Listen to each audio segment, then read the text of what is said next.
प्रभु अवतार लेते हैं।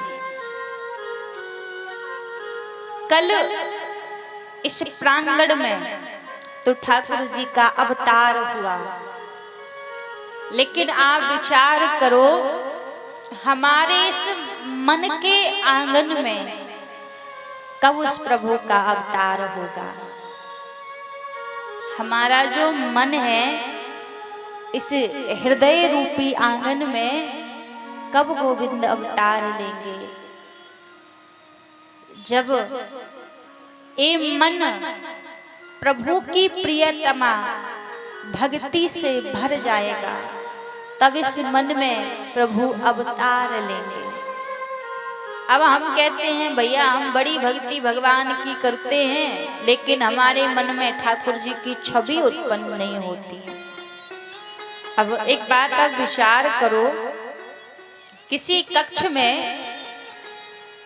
कोई एक कक्ष है आपके घर का, उस कक्ष को आपने कई महीनों से साफ नहीं किया, कचरा भरा हुआ है, उसमें जगह जगह गंदगी फैली हुई है। अब कोई व्यक्ति आपसे कहे भैया उस कक्ष में जाकर आप बैठ जाओ, आप कितनी देर उस कक्ष में रुकोगे? हाँ,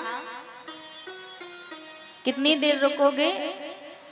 मुश्किल से 10-15 मिनट ही रुक पाओगे और बोलोगे भैया इतनी गंदगी में कौन बैठेगा, बाहर निकल आओगे, रुकोगे नहीं वहां पर। तो एक बार इस बात पर सोचो कि हम जब उस स्थान पर नहीं रह सकते जिस स्थान पर गंदगी भरी हुई है, तो महाराज ये जो हमारा मन है ना, ये 84 लाख योनियों से काम क्रोध लोभ मोह हिंसा द्वेष भावना संसार की जितने भी भोग है इन सब से लिप्त पड़ा हुआ है, इन सब से भरा हुआ है। और आप सोचो कि अब इस मन में आकर प्रभु से कहो कि प्रभु आप बैठ जाओ, तो क्या भगवान बैठेंगे? नहीं बैठेंगे। भगवान कब इस मन में बैठेंगे, कब प्रभु इस हृदय में बैठेंगे? पहले इस हृदय को साफ करना पड़ेगा, पहले इस हृदय को पवित्र करना पड़ेगा। जब इस हृदय को पवित्र करोगे तब जाकर ही वो प्रभु इस हृदय में विराजेंगे, तभी इस मन में बैठेंगे। अब इस हृदय को पवित्र कहाँ किया जाए? कोई स्थान तो होगा, जगह जगह आपने देखा है ना, किसी मंदिर में चले जाओ, कहीं तीर्थ यात्रा पर चले जाओ, तो वहां पर पेटी लगी रहती है, उस पे लिखा रहता है दान पेटी, लिखा रहता है ना। कभी कहीं आपने देखा कि कोई पेटी लगी हो, उस पे लिखा हो कि पाप दान पेटी, आओ और इस पेटी में अपने अपने पाप दान करके जाओ। ऐसा होता है कभी? कहीं नहीं होता। लेकिन एक जगह होता है। कहाँ? ये जो आप जिस सत्संग में बैठे हो ना, ये वो स्थान है। ये भरने का स्थान नहीं है मन को, यहाँ मन को खाली करने का स्थान है। मन में जितने भी विकार भरे हुए हैं, ये वो जगह है कि जहाँ पे उन विकारों को खाली करके जाओ और उस मन में गोविंद को बिठा कर ले जाओ। हमारे जो बिहारी जी हैं वो कोई छोटे मोटे चोर नहीं है, केवल माखन की ही चोरी करके नहीं जानते। हमारे ठाकुर जी से बड़ा इस दुनिया में कोई चोर नहीं होगा। हमारे ठाकुर जी के सामने जो भी व्यक्ति आ जाता है और जिसके ऊपर नजर डाल दे, तो भैया उसके मन को तो चुरा ही लेते हैं, लेकिन सबसे पहले उसके जन्म जन्मांतरों के पापों को चुरा लेते हैं। ऐसे हमारे ठाकुर जी हैं। अच्छा, ठाकुर जी के दर्शन करने का भी एक विधान होता है, एक नियम होता है दर्शन करने का। आप मंदिर जाते हो तो सबसे पहले कैसे दर्शन करते हो प्रभु के? कौन से श्रीअंग के ऊपर आपकी नजर जाती है ठाकुर जी के? कहाँ जाती है? हम दर्शन करने के लिए जाते हैं तो मुख को ही देखते रह जाते हैं, ऐसे ही होता है ना। अब बाकी में ठाकुर जी का मुख कमल होता भी ऐसा है कि वहां के ऊपर नीचे कहीं नजर ही नहीं जाती, फिर सीधे नजर जो उनके मुख कमल पर टिकी तो फिर लगता अब तो हो गया काम। लेकिन पता है हमारे ठाकुर जी बड़े चालाक हैं, इसीलिए इतना सुंदर सज धज कर मंदिर में खड़े रहते हैं कि जो भी व्यक्ति आए बस केवल मेरे मुख को ही देखता रहे और मेरे मुख के आगे कहीं दर्शन ही ना करे। वैसे दर्शन का विधान क्या है, जब मंदिर में जाओ तो सबसे पहले ठाकुर जी के चरण कमल के दर्शन करो, क्योंकि जब जीव ठाकुर जी के चरणों के दर्शन करता है, चरणों के दर्शन करते ही उसके जन्म जन्मांतरों के सारे पाप कट जाते हैं, चरणों के दर्शन करते ही। लेकिन चरण तक तो हम पहुंच ही नहीं पाते। हमारे ठाकुर जी है ही इतने सुंदर कि बस मुख कमल को ही देखते रह जाते हैं। ठाकुर जी सजकर भी इसीलिए खड़े होते हैं कि आओ भैया कौन कौन आ रहा है यहाँ पाप दान करने के लिए। ठाकुर जी के मुख को ही वो देखता रह जाता है। तो ये जो स्थान है जिस जगह पर आप बैठे हो, यदि साफ शब्दों में कहा जाए तो ये जगह मांगने की जगह नहीं है। ये जो स्थान है मांगने का स्थान नहीं है, ये तो लुट जाने का स्थान है, देने का स्थान है। आप भागवत जी से कुछ मांगने के लिए आओगे, कोई कठिन बात नहीं है, सहज में प्रभु दे देंगे। लेकिन यहाँ पर यदि मांगने के लिए कुछ आना है तो प्रभु की भक्ति मांगने के लिए यहाँ पर आओ, क्योंकि भगवान की भक्ति यदि यहाँ से आपको मिल गई तो आपका जीवन सफल हो जाएगा। यहाँ पर आने के लिए व्यक्ति को जन्म जन्मांतरों तक तप करना पड़ता है, साधना करनी पड़ती है, तपस्या करनी पड़ती है, जब वो यहाँ पर आ पाता है। और यहाँ आने के बाद भी यदि इस समय को ऐसे ही निकाल दिया दुनिया की चीज मांग के, तो फिर हमसे बड़ा मूर्ख व्यक्ति कोई दूसरा नहीं होगा। यहाँ तो केवल मात्र जो इस मन में भरा हुआ है वो यहाँ ठाकुर जी को दे जाओ, आपकी चीज आप संभालो और मांग कर क्या ले जाओ। प्रभु हम आए हैं आपके पास केवल मात्र आपको मांगने के लिए। जब प्रभु को मांग लोगे तो मांगना भी धर्म हो जाएगा और प्राप्त भी हो जाएगा। तो भगवान का अवतार तभी हमारे इस मन मंदिर में होगा जब हमारा ये जो मन है ये निर्मल हो जाएगा। और जब मन निर्मल होगा तभी इस मन में भक्ति आएगी, और मन में जब भक्ति आ जाएगी, प्रेम आ जाएगा, तो प्रभु को फिर आने में देरी नहीं लगेगी। प्रभु भी फिर इस मन मंदिर में आ जाएंगे, क्योंकि कहा गया है ना, भगवान को प्राप्त करना है तो कौन सा भी साधन कर लो, कोई भी साधन नहीं मिलेंगे, केवल एक साधन से प्रभु मिलते हैं। कौन सा साधन? मिलहि न रघुपति बिन अनुरागा, बिन अनुरागा किए जोग तप ज्ञान विरागा। मिला ही न रघुपति बिन अनुरागा, किए जोग तप ज्ञान विरागा। ज्ञानी बन के रह जाओ, ठाकुर जी मिल जाएंगे नहीं मिलेंगे। आप तप करने के लिए बैठ जाओ, प्रभु मिलेंगे नहीं मिलेंगे। साधन कर लो, तपस्या कर लो, वैराग्य धारण कर लो, ठाकुर जी नहीं मिलेंगे।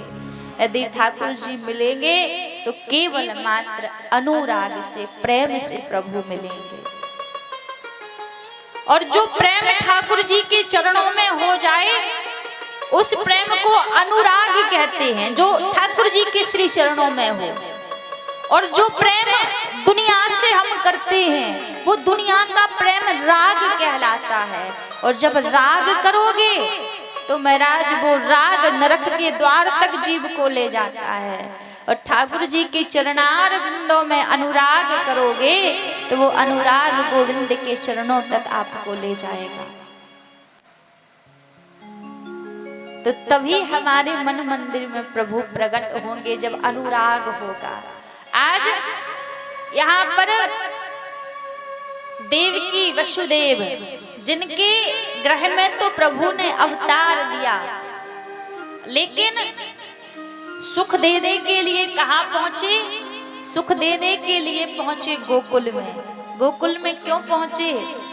नंद रानी के हृदय के अनुराग को देखकर, नंद बाबा के उस हृदय के अनुराग को देखकर मथुरा छोड़कर प्रभु गोकुल में पहुंचे।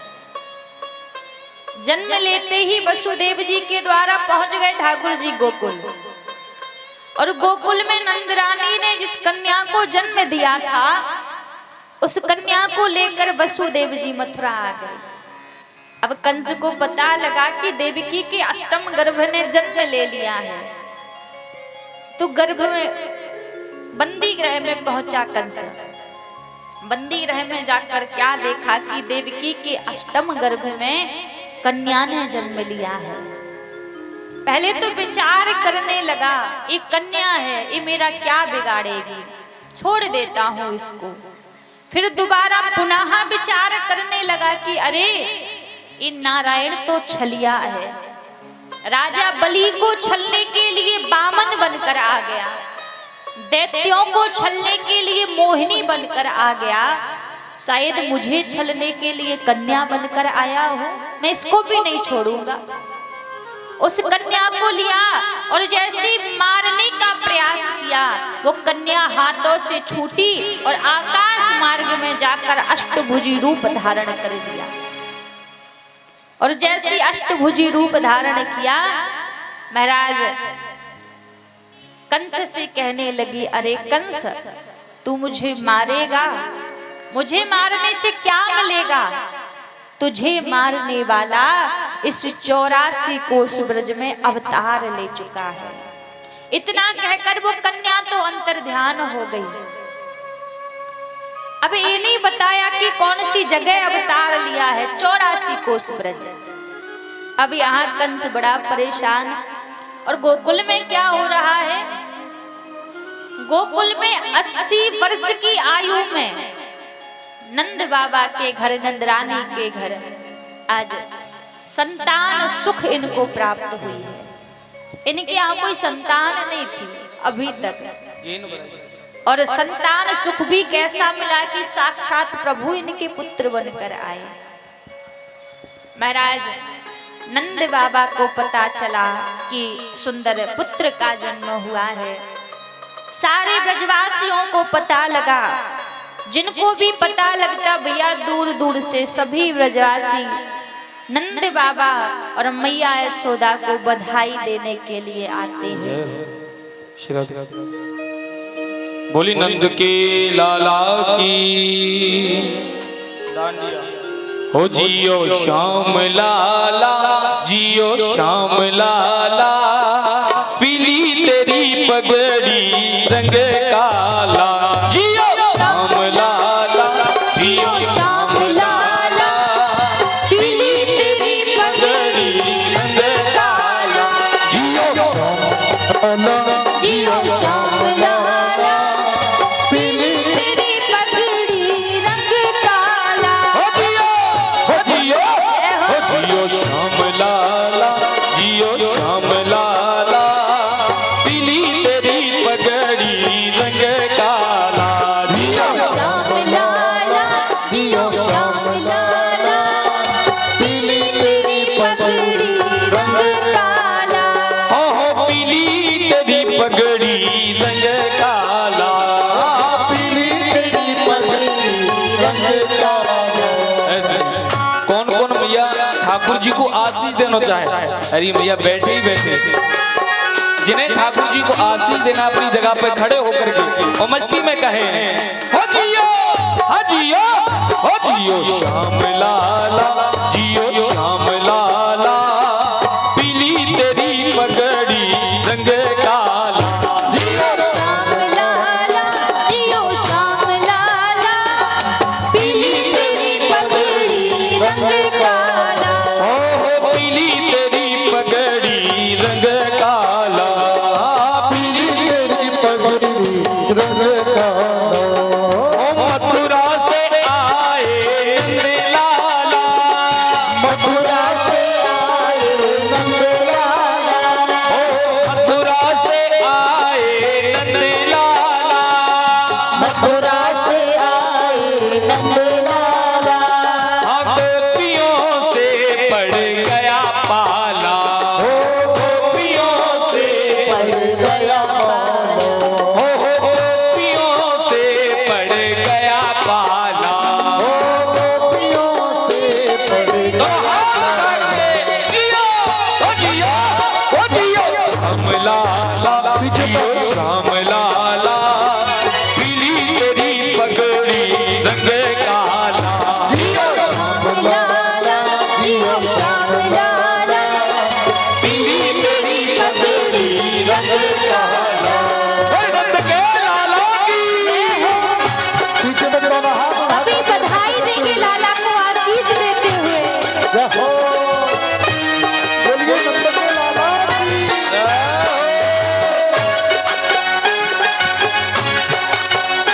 हरि बोल।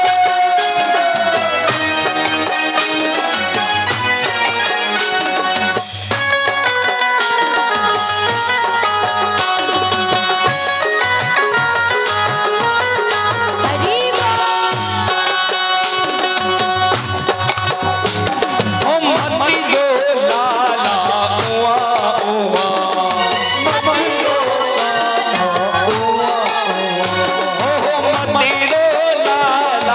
उआ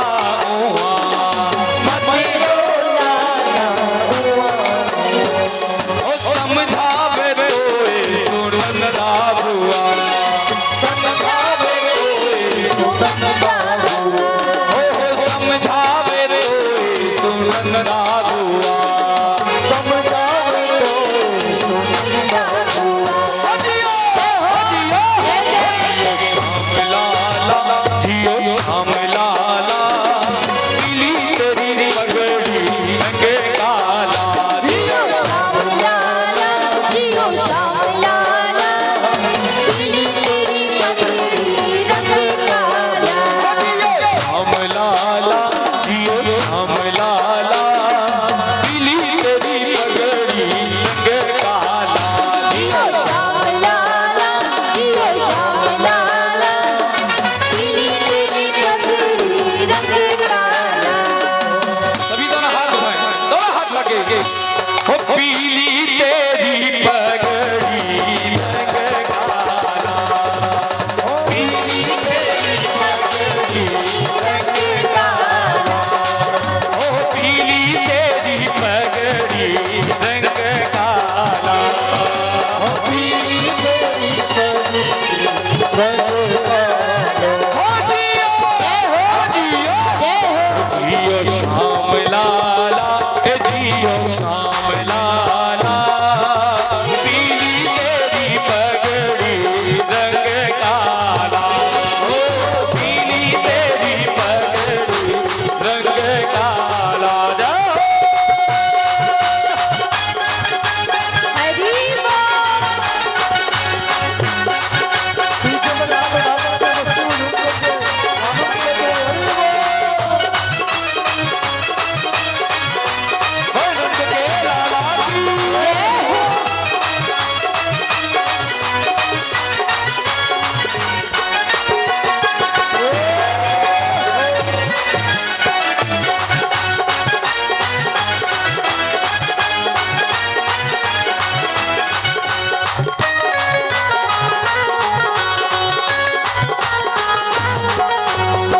और कहा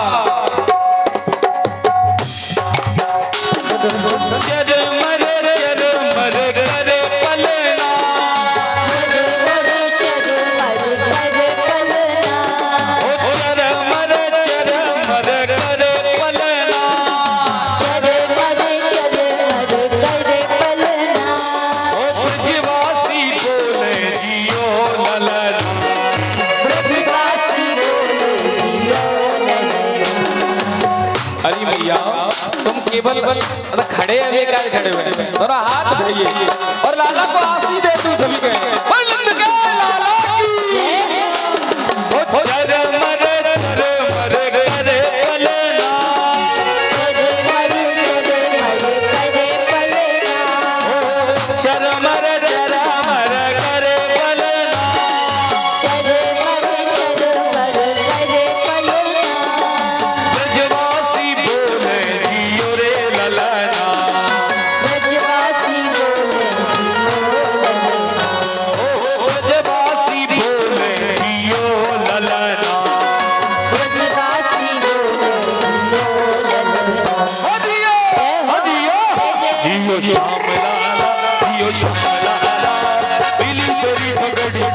काला जियो श्याम लाला, जियो श्याम लाला, पीली तेरी पगड़ी रंग काला। श्याम लाला रे जियो श्याम लाला पीली तेरी पगड़ी रंग काला जियो श्याम लाला, जियो श्याम लाला, पीली तेरी पगड़ी रंग काला। सभी दोनों हाथ भाई एक बार, दोनों हाथ उठा के। अरे मैया तुम भी उठा ले पीछे दे।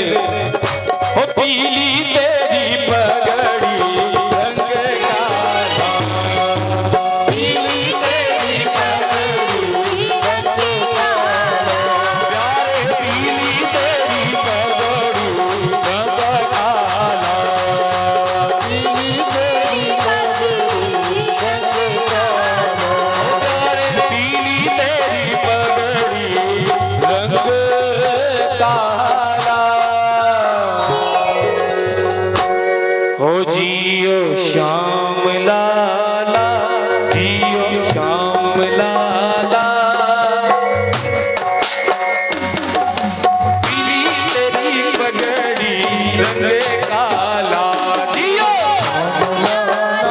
जियो श्याम लाला, पीली तेरी पगड़ी रंग काला बोलिए नंद के लाला की। जय हो आपको पता है ये जो ठाकुर जी को आशीष देने का सुख है ये सबको नहीं मिलता, केवल ब्रजवासियों को सुख दिया है ठाकुर जी ने।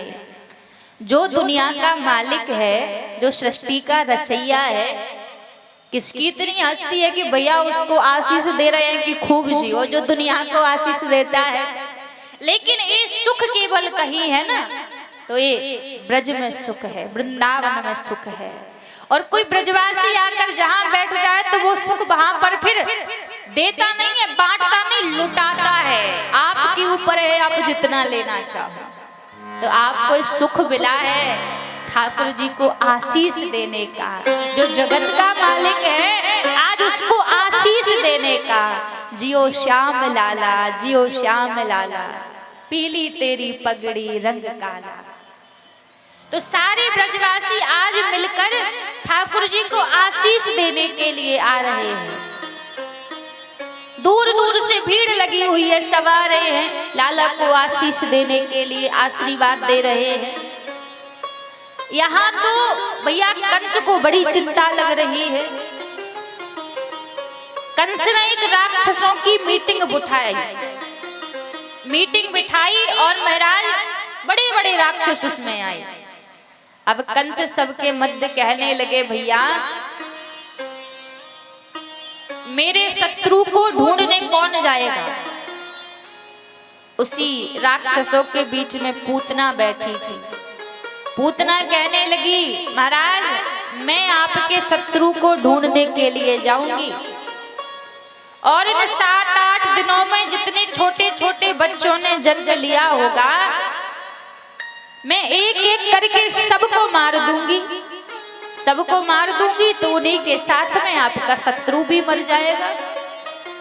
कंस बोले, बात तो आपकी सही है, लेकिन तुम्हारा जो रूप है ये बड़ा विकराल है, बड़ा विराट रूप है, कौन तुम्हें अपने घर में आने देगा।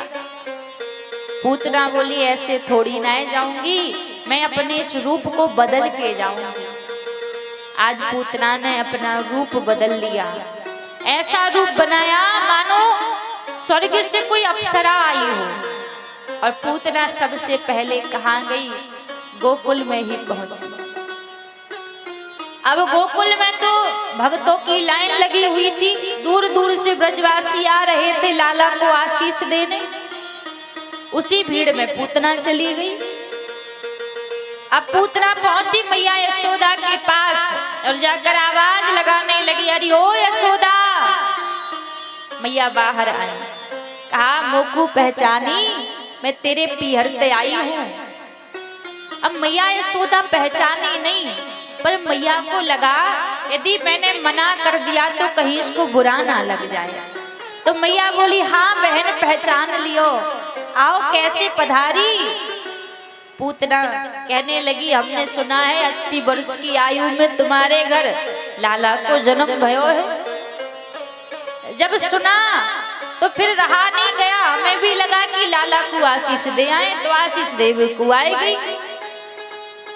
अब मैया ठहरी भैया बड़ी भोली भाली, और पूतना यहाँ पर बड़ी चालाक है, अपनी बातों में मैया को फंसा रही है। मैया से बोली, अरे यशोदा तुम्हें पता है मुझे ब्रह्मा के द्वारा एक वरदान मिला है, मैं जिस किसी के बालक को अपनो स्तनपान करा दूं तो बाको बालक अमर है जावे। अब तो महाराज मैया बोली, अरे बहन फिर तो बड़ो अच्छो कियो जो तू यहाँ पर आ गई। अब माताओं को बड़ा वो रहता है मन में कि हमारा जो बालक है उसकी बड़ी लंबी आयु हो गए। तो मैया बोली, जब यहाँ पर आ ही गई है तो क्यों ना मेरे लाला को भी अपनो स्तनपान कराए दे, मेरो लाला भी अमर है जाए। अब पूतना तो चाहती ही यही है, क्योंकि अपने स्तनों में विष लगाकर जो आई है भगवान को मारने। मैया ने कहा, बहन मेरो कन्हैया आंगन में पलने में झूल रहे है, तू जाकर अपनो स्तनपान कराए दे। अब जैसे ही कहा तो पूतना चली पलने की तरफ। जब पलने की तरफ पूतना जाने लगी तो पूतना को आते देख ठाकुर जी ने दूर से ही अपने नेत्र बंद कर लिए। जब ठाकुर जी ने नेत्र बंद कर लिए तो सुखदेव जी महाराज से राजा परीक्षित पूछने लगे, गुरुदेव पूतना भगवान के नजदीक आ रही है और भगवान ने नेत्र बंद कर लिए, इसका कोई कारण? तो सुखदेव जी महाराज कहते हैं, राजन कारण एक नहीं कारण अनेक हैं भगवान के नेत्र बंद करने से। भगवान ने नेत्र बंद क्यों किए? कोई संत कहता है भगवान ने इसलिए नेत्र बंद कर लिए कि भगवान नेत्र बंद करके महादेव का ध्यान कर रहे थे, और महादेव का ध्यान करके प्रार्थना कर रहे थे कि हे महादेव, मैं तो इस ब्रज मंडल में माखन मिश्री खाने के लिए आया हूँ, और ये पूतना अपने स्तनों में विष लगाकर आई है मुझे मारने के लिए। प्रभु विष पीने की आदत तो आपको है, आप आकर इस विष को स्वीकार कीजिए। तो मानो नेत्र बंद करके भगवान शंकर को पुकार रहे थे, ये प्रभु आप आकर विष को स्वीकार कीजिए। यहाँ भगवान शंकर भी कहते हैं, प्रभु हमेशा मैं विष ही पीता रहूंगा, क्या मेरे जीवन में कभी कोई सौभाग्य नहीं आएगा? जब समुद्र मंथन हुआ तो भी मुझे बुलाया जब विष निकला, आज पूतना जब विष लगाकर आई तब भी मुझे बुला रहे हैं, क्या कोई सौभाग्य नहीं होगा मेरे जीवन में? तब ठाकुर जी ने भगवान शंकर से कहा कि हे देवाधिदेव महादेव, आपके जीवन में जो सौभाग्य होगा ये परम सौभाग्य स्वयं किशोरी श्री राधा रानी को भी नहीं मिलेगा। भगवान ने कहा, आप 11 वर्ष तक मेरे अधरों के रस का पान करेंगे और 11 वर्ष मैं आपके चरणों को चापूंगा। ये जो बांसुरी बनकर आए हैं ये कोई और नहीं, ये बाबा भोलेनाथ ही हैं जो ठाकुर जी की बांसुरी बनकर आए हैं। और 11 वर्ष ठाकुर जी ने बांसुरी को बजाया, 11 वर्ष बांसुरी को बजाया और बांसुरी के चरणों को चापा। तो जो बांसुरी बनकर आए वो स्वयं महादेव ही बांसुरी बनकर आए हैं। तो यहाँ पर नेत्र बंद करके प्रभु का ध्यान कर रहे थे। अब कोई संत कहता है कि भगवान ने इसलिए नेत्र बंद किए, भगवान के नेत्रों में क्या है? भगवान के नेत्रों में प्रेम रूपी सागर भरा हुआ है। जो भी भगवान के नेत्रों में देख लेता है वो उन्हीं का हो जाता है महाराज। जो भी जादू है ठाकुर जी के नेत्रों में ही है। हमारे ठाकुर जी के नेत्र हैं कैसे? मोहन नैना आपके नौका के आकार, जो जन इनमें बस गयो सो ही है गयो पार। जो ठाकुर जी के नेत्र हैं वो नौका के आकार हैं। नाव कैसी होती है? नाव होती है कटीली। और हमारे ठाकुर जी के नेत्र कैसे हैं? ठाकुर जी के नेत्र भी नाव की तरह कटीले हैं। और संत कहते हैं जो जन इनमें बस गयो सो जन है गयो पार। जो ठाकुर जी के नेत्रों में देख ले महाराज, वो फिर दुनिया की देखने की योग नहीं बचता। अब ठाकुर जी को पता है पूतना आ रही है मुझे मारने के लिए, और यदि इसने मेरे नेत्रों में देख लिया तो फिर ये मुझे मारेगी नहीं, फिर तो मुझसे प्रेम करने लगेगी। इसलिए भगवान नेत्र बंद कर रहे हैं कि पूतना मेरे नेत्रों में देख ना पाए। और आपको पता है जितना भी हमारे ठाकुर जी के पास जो भी जादू टोना है सब महाराज इनके नेत्रों में ही भरा हुआ है। बिहारी जी के पास 3 मोहिनी है। 3 मोहिनी कौन कौन सी? पहली मोहिनी जो हमारे ठाकुर जी के पास है वो इनकी मुस्कान। किसी को देखकर महाराज हल्का सा मुस्कुरा दे सब कुछ भूल जाता है। कजरारी तेरी इन अखियन में भरा हुआ कछु टोना है, तेरा तो हसन औरों का मरण बस जान हाथ से धोना है। ये तो किसी को देखकर मुस्कुरा देते हैं, लेकिन देखने वाले की स्थिति क्या होती है? पागल बना फिरता है। तो पहली मोहिनी इनकी मुस्कान है बिहारी जी की, और दूसरी मोहिनी हमारे ठाकुर जी की है बांसुरी। जब ठाकुर जी मुरली बजाते थे तो गोवर्धन के पत्थर धार बनकर बहने लगते थे और यमुना की लहरें थम जाती थी ठाकुर जी की बांसुरी को सुनकर। इतना मुरली का तेज था। और हमारे ठाकुर जी की जो तीसरी मोहिनी है वो बड़ी खतरनाक है। तीसरी मोहिनी ही हमारे ठाकुर जी के नेत्र हैं।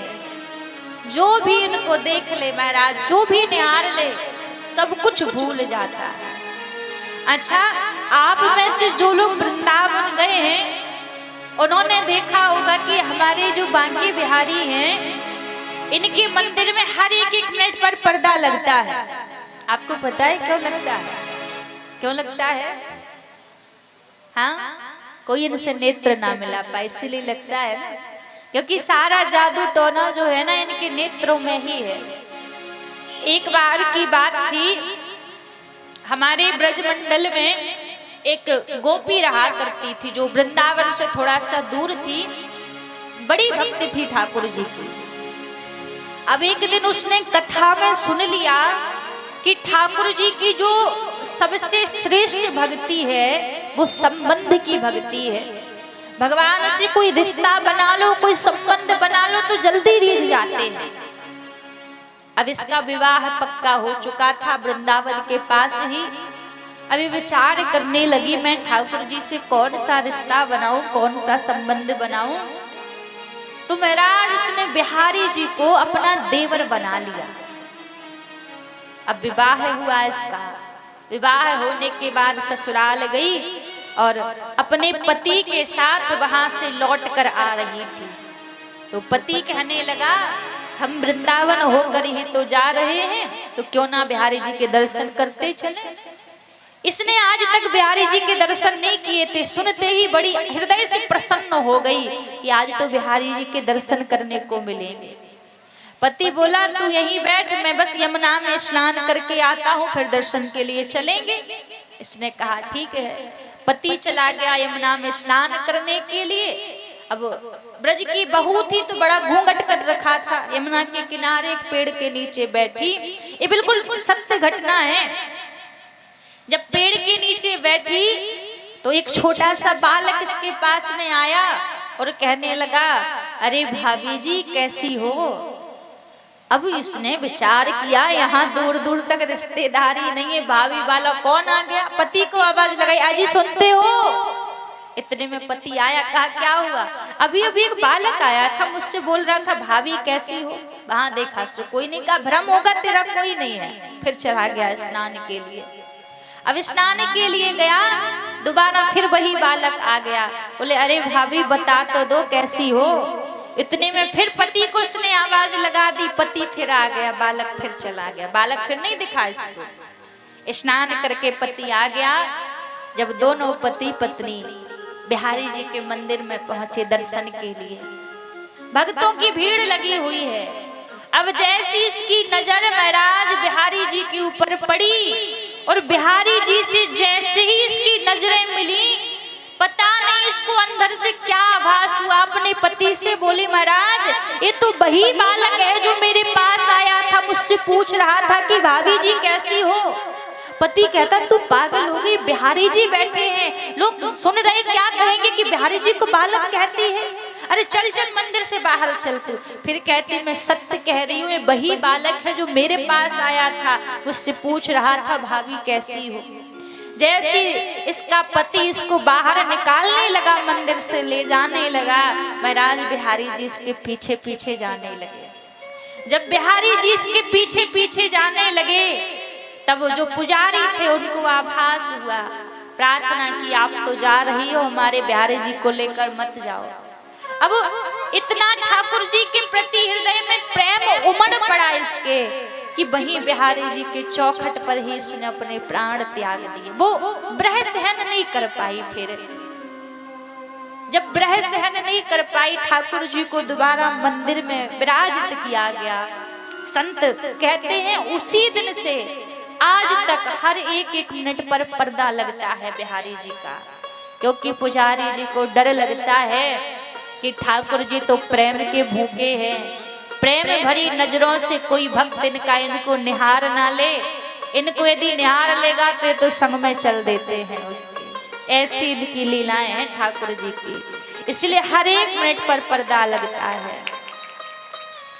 जो भी जादू टोना है महाराज इनके नेत्रों में ही है। आपने पूरे मंदिर में देखा होगा, खुद तो कारे कलूटे हैं, पूरे दर्शन करो इनके तो बड़े बड़े दो केवल नेत्र ही चमकते हैं। और जितना भी भैया जो भी जादू टोना है बन इनके नेत्रों में ही है। जो एक बार इनको देख ले, बस इनका तो देखना होता है। अब देखने वाली की जो स्थिति होती है वो तो ब्रज में पागल बना घूमता है। ताज बेगम का नाम सुना है आपने? कहते हैं जिस समय ताज बेगम थी उसकी जैसी सुंदर कोई स्त्री नहीं थी, इतनी सुंदर थी ताज बेगम। किसी ने एक बार कह दिया, अरे इस सुंदरता का अभिमान क्यों करती हो, तुमसे भी सुंदर कोई है। इसने सुना मुझसे सुंदर कौन है। इसकी दासी थी, वो वृंदावन जाती रहती थी। कहा तुमसे भी सुंदर हिंदुओं का खुदा है। अब इसके मन में बात बैठ गई कि एक बार तो इनके दर्शन जरूर करने हैं। आगरा से दिल्ली के लिए हज की यात्रा जा रही थी। जब हज की यात्रा जा रही थी तो रास्ते में छठी करा पड़ा, वृंदावन पड़ा। इसके कानों में वो घंटी की आवाज गूंजने लगी, वो जय जयकार की आवाज गूंजने लगी। मौलवी साहब से बोली ये कौन सा स्थान है। मौलवी साहब ने कहा ये वृंदावन है, यहाँ हिंदुओं का खुदा रहता है। इसको याद आई, अच्छा ये वही वृंदावन है। कहने लगी मुझे एक बार हिंदुओं के खुदा के दर्शन करने हैं। अब मौलवी साहब को तो इनके पहले से चमत्कार पता थे ठाकुर जी के। कहा अरे ये हमारे खुदा से छोटा है, चलो यहाँ से, हमें इनके दर्शन नहीं करने। ये बोली नहीं, एक बार तो हम इनके दर्शन जरूर करेंगे। बात नहीं मानी, जाकर खड़ी हो गई बिहारी जी के सामने। और जैसी बिहारी जी के सामने खड़ी हुई महाराज आंखों से अश्रुओं की धार बहने लगी।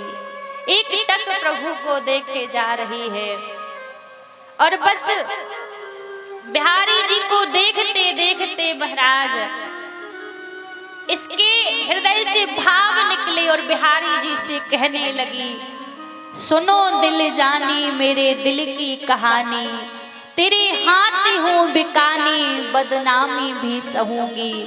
हूँ मैं मुसलमानी पर तेरे नाल प्यारे हिंदू बानी हो रहूंगी। कह दिया कि तेरी इस छवि पर बिक गई प्रभु में। भेष मुसलमानी था, पुजारी जियों ने मंदिर से बाहर कर दिया। अब मंदिर से बाहर कर दिया, मौलवी साहब पीछे लगे हैं, चलो यहाँ से हमें हज की यात्रा पर जाना है। हाथ जोड़कर कह दिए, आप जाइए, मेरी यात्रा तो हो गई, मेरी तो हज की यात्रा हो गई। लौटकर वृंदावन से वापस नहीं गई, एक गोपी का रूप बनाकर ब्रज की गलियों में डोलती, गलियों में रोती रहती, ठाकुर जी से प्रार्थना करती कि बाण छुड़ाए के जात हो, निर्बल जान के मोह। पहले तो मेरे ऊपर जादू ऐसा कर दिया कि मेरे हृदय में आकर बस गए और अब मुझसे दूर जा रहे हो। बाण छुड़ाए के जात हो, निर्बल जान के मोह। हृदय सो जब जाहियो, सबल जान हो तो है। मेरे हृदय से जाकर दिखाना, तब मैं मानूंगी। बस ब्रज की गलियों में महाराज यमुना के पुलिन पर लौटती, बस रोती रहती ताज बेगम, और बस रोते रोते बस हृदय में केवल एक ही आशा जली है। अब कौन सी उम्मीद है कि जगत तो खूब देख लिया प्रभु, अब केवल देखना है तो आपका चमत्कार देखना है, आपका दीदार करना है। और रोते रोते बस ब्रज की गलियों में डोलती प्रभु से कहती है, जगत के रंग क्या देखो, तेरा दीदार काफी है। जगत के रंग क्या देखो, तेरा दीदार काफी है। जगत के रंग क्या देखो, तेरा दीदार काफी है। जगत के रंग क्या देखो, तेरा दीदार काफी है। करूं मैं प्यार किस किस से, तेरा एक प्यार काफी है। मैं प्यार किस किस से, तेरा एक प्यार काफी है। जगत के रंग क्या देखूं, तेरा दीदार काफी है। जगत के रंग क्या देखो, तेरा दीदार काफी है। आप हृदय में रहता कि एक बार ऐसी छवि दिखाकर अब दूर भाग रहे हो, लेकिन प्रभु ये जीवन 4 दिन का है, आज है कल रहे ना रहे। लेकिन प्रभु मुझे मौत पर भी यकीन है और आप पर भी एतबार है। ये भी पता है कि एक दिन जीवन की अंतिम शाम आनी है। मुझे मौत पर भी यकीन है और आप पर भी एतबार है। अब देखना ये है पहले कौन आता है, मुझे तो दोनों का इंतजार है।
नहीं ये दुनिया के निराले रंग रंग मुझको चली जाऊं मैं वृंदावन, चली जाऊं मैं वृंदावन, तेरा दरबार काफी है, चली जाऊं मैं वृंदावन, तेरा दरबार काफी जगत के रंग के क्या देखूं, तेरा दीदार काफी है।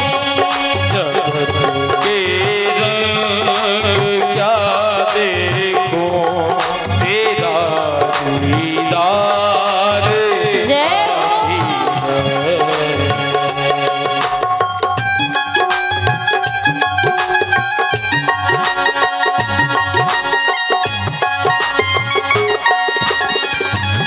हरि बोल।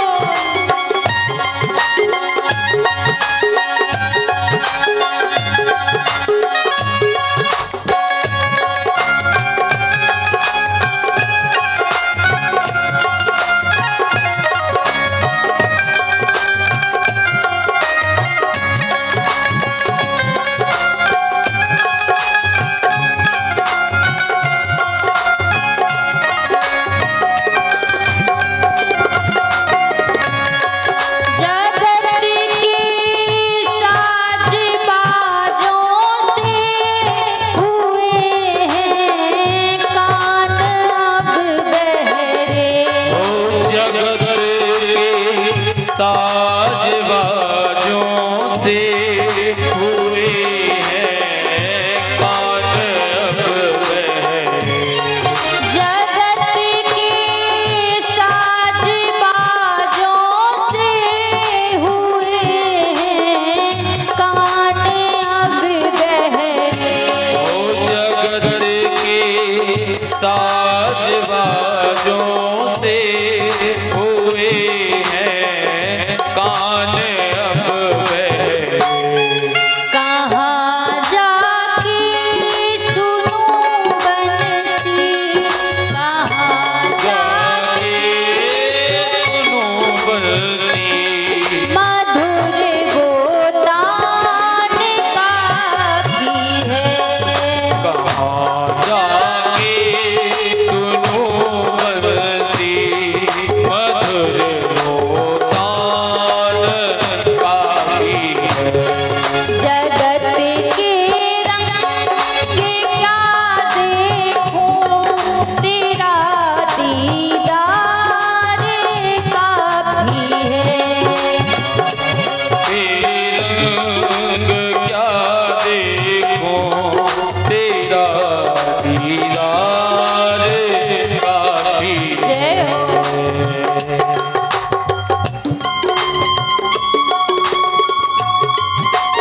हरि बोल।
बिछाया जाल माया का। तेरे भक्तों से हो प्रीति, तेरे भक्तों से हो प्रीति, तेरे भक्तों से हो प्रीति, भक्तों से हो प्रीति। श्याम परिवार का भी है, तेरे भक्तों से हो प्रीति, श्याम परिवार का भी जगत के रंग क्या देखो, तेरा दीदार काफी है। जगत के रंग क्या देखो, तेरा दीदार काफी। जगत के रंग क्या देखो, तेरा दीदार काफी है। जगत के रंग क्या देखो, तेरा दीदार काफी है। करूँ मैं प्यार किस किस से, तेरा एक प्यार काफी है। करूँ मैं प्यार किस किस से, तेरा भी प्यार काफी है। तेरा एक प्यार काफी है। तेरा भी प्यार काफी है। तेरा दीदार काफी है। ओ तेरा दीदार काफी है। जगत के रंग क्या देखो, तेरा दीदार काफी है। जगत के रंग क्या देखूं, तेरा दीदार काफी है।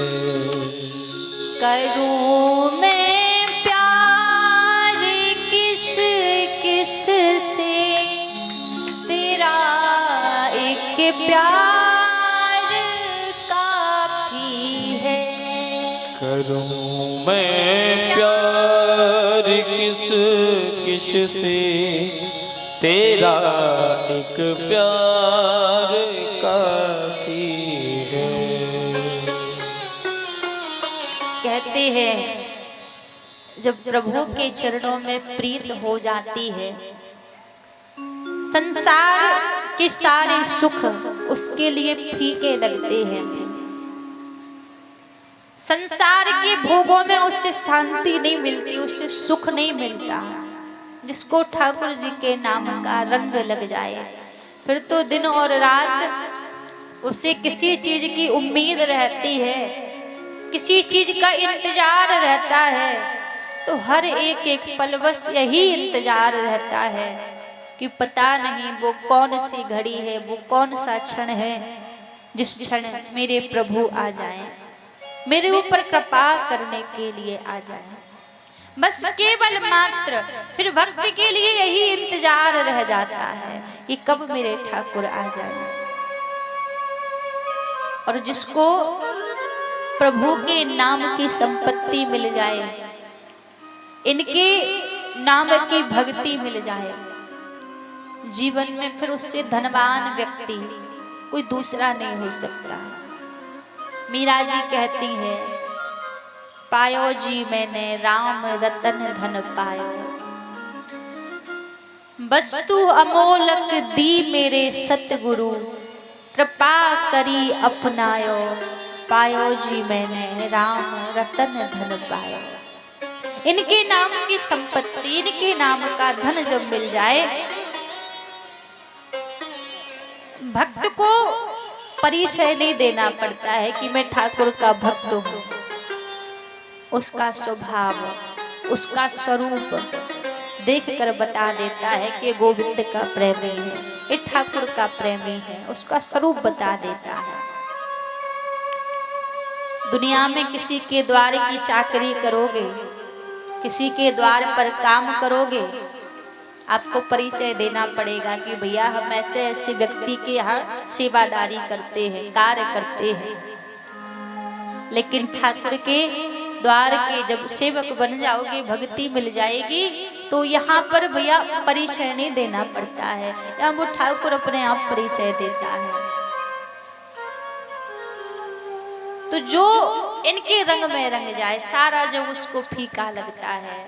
कहाँ अकबर की बेगम थी ताज बेगम, और जब कृष्ण रंग लगा तो सब रंग फीके हैं, कृष्ण रंग के आगे सर्वज्ञ छूट गया। और कई पद हैं जो ताज बेगम ने लिखे हुए हैं ठाकुर जी के लिए, सारा जीवन प्रभु के नाम पर बिता दिया। भगवान के भक्तों के चरित्र तो अनेक हैं, प्रभु के भक्तों के चरित्र यदि कहने के लिए बैठे तो समय उन्हीं में निकल जाए। और आपको बीच बीच में एक दो चरित्र इसलिए निवेदन करती जाती हूँ क्योंकि भगवान के जब भक्तों के चरित्र सुनते हैं ना, तो यही वो चरित्र है जिन चरित्रों को सुनकर व्यक्ति के हृदय में भक्ति जागृत होती है। ज्ञान की बातें सुनकर इतनी जल्दी भक्ति नहीं आएगी, वैराग्य की बातें सुनकर इतनी जल्दी हृदय में भक्ति नहीं आएगी, लेकिन भक्तों के चरित्र को देखकर, उनके जीवन की जो घटनाएं घटित हुई हैं, कैसे प्रभु ने कृपा की है, इन चरित्रों को जितना ज्यादा आप श्रवण करोगे, इस हृदय में उतने ही जल्दी भक्ति आएगी। क्योंकि जो भक्तों के चरित्र हैं, जो भक्तमाल की कथाएं हैं, ये स्वयं ठाकुर जी सुनते हैं। हमारे अवधपुरी में कनक बिहारी सरकार को नित्य प्रति नियम है, जब तक रात्रि में एक भक्त का चरित्र निवेदन ना किया जाए, एक भक्त का चरित्र ना सुनाया जाए, ठाकुर जी को नींद नहीं आती।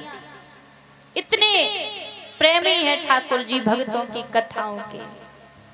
तो यही वो प्रसंग ऐसे हैं भक्तों के कि जिनको श्रवण करते ही हृदय में भक्ति अपने आप प्रकट होती है।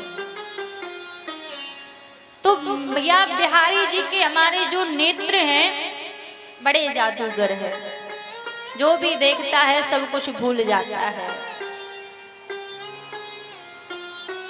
पर्दा भी इसीलिए लगता है कि कोई इनसे नेत्र ना मिला पाए। एक तो हमारे वृंदावन में ठाकुर जी का श्री बांके बिहारी लाल का विग्रह ऐसा है, स्वरूप ऐसा है कि जो दर्शन करता है मोहित हो जाते हैं। वैसे ही वृंदावन में हमारे एक ब्रज के लाडले ठाकुर हैं, जिनका नाम है श्री राधा रमण लाल जी। बड़ा छोटा सा ठाकुर जी का विग्रह है। कहते हैं वृंदावन में जितने भी मंदिर हैं ठाकुर जी के, इतना श्रृंगार किसी मंदिर में नहीं होता जितना श्रृंगार श्री राधा रमण लाल जी का होता है। छुटके से है, छोटे से है। इनके नेत्र बड़े कजरारे हैं भैया, आप कभी जाना। एक तो आजकल होता क्या है, लोग वृंदावन जाते हैं, बिहारी जी के दर्शन कर लिए, इसके बाद सीधा कहाँ जाएंगे, प्रेम मंदिर जाएंगे। अब प्रेम मंदिर में 2-4 घंटे घूम घूम के बोले भैया समय हो गया, अब तो चलना है। वृंदावन की जो प्राचीन जगह हैं, जो प्राचीन मंदिर हैं, जो प्रभु की लीला स्थली हैं, वहां लोगों को पता ही नहीं है। आजकल जो नए नए मंदिर बने हैं वहां लोग ज्यादा जाते हैं, लेकिन ब्रज की जो पुरानी चीजें हैं, हमारे ब्रज में ब्रज के 4 ठाकुर हैं। एक तो बांके बिहारी है, दूसरे राधा वल्लभ है, तीसरे राधा रमण लाल जी हैं और चौथे राधा गोपीनाथ जी। 4 ठाकुर हैं ब्रज के। और ये जो 4 विग्रह ठाकुर जी के हैं, ये बनाए हुए विग्रह नहीं है, ये स्वतः अपने आप से ठाकुर जी प्रकट हुए हैं। बांके बिहारी जी का जो हम दर्शन करते हैं, ये स्वरूप ठाकुर जी का स्वयं से प्रकट हुआ है। श्री हरिदास जी से प्रसन्न होकर प्रकट हुए थे। राधा रमण लाल जी का जो स्वरूप है वो किसी ने बनाया नहीं है, गोपाल भट्ट जी की भक्ति से प्रसन्न होकर शालिग्राम शिला में से राधा रमण जी प्रकट हुए थे। ऐसी राधा वल्लभ जी हैं। राधा वल्लभ जी को किसी ने कोई विग्रह बनाया हुआ नहीं, ये भी सहज में प्रकट हुआ है। और वर्णन आता है जो राधा वल्लभ जी का विग्रह है, 1000 वर्ष तक भगवान शंकर ने इस विग्रह की सेवा की है। जो राधा वल्लभ जी के स्वरूप का दर्शन करते हैं तो 4 ठाकुर है भैया हमारे वृंदावन के, चारों ही बड़े जादूगर है। बात चल रही थी राधा रमण जी की। हमारे जो राधा रमण जी हैं, आप इनके दर्शन करोगे, बड़े छोटे से हैं, नेत्र बड़े बड़े मोटे मोटे हैं इनके, लेकिन इनकी एक विशेषता है। राधा रमण जी इनकी किसी सेवा से यदि प्रसन्न हो जाएं तो दंतावली के दर्शन होते हैं, मुस्कुराते हैं। किसी सेवा से यदि रुष्ट रहेंगे तो ठाकुर जी के दांत नहीं दिखेंगे, आपको मुंह बंद रहेगा। और किसी सेवा में यदि प्रसन्न रहेंगे तो राधा रमण जी के दांत दिखते हैं, मुस्कुराते हैं। आप यहाँ से जाकर गूगल पर सर्च करके देखिएगा, राधा रमण मंदिर वृंदावन, कई तस्वीर उनकी देखिएगा। किसी में मुंह बंद है, बिल्कुल भी नहीं मुस्कुरा रहे हैं, और किसी में पूरे पूरे दांत दिखेंगे। ऐसी उनकी लीलाएं हैं। आज भी प्रसन्न हो जाए तो बड़े मुस्कुराते हैं। तो आप जब वृंदावन जाओ तो वृंदावन के जो अपने से प्रकट हुए विग्रह हैं ठाकुर जी, जो स्वयं प्रकट है, जो पुरानी चीजें हैं, वहां का दर्शन करो। वृंदावन आज भी व्यक्ति जाता है, पहली बार व्यक्ति जब जाए तो किसी ना किसी रूप में ठाकुर जी उसे अनुभव जरूर कराते हैं कि आज भी प्रभु वहां पर हैं। लेकिन बात है हमारे भाव की। आप घूमने के बहाने जाओगे तो घूम कर आप वापस आ जाओगे, आप खाली आओगे, कुछ नहीं मिलेगा आपको।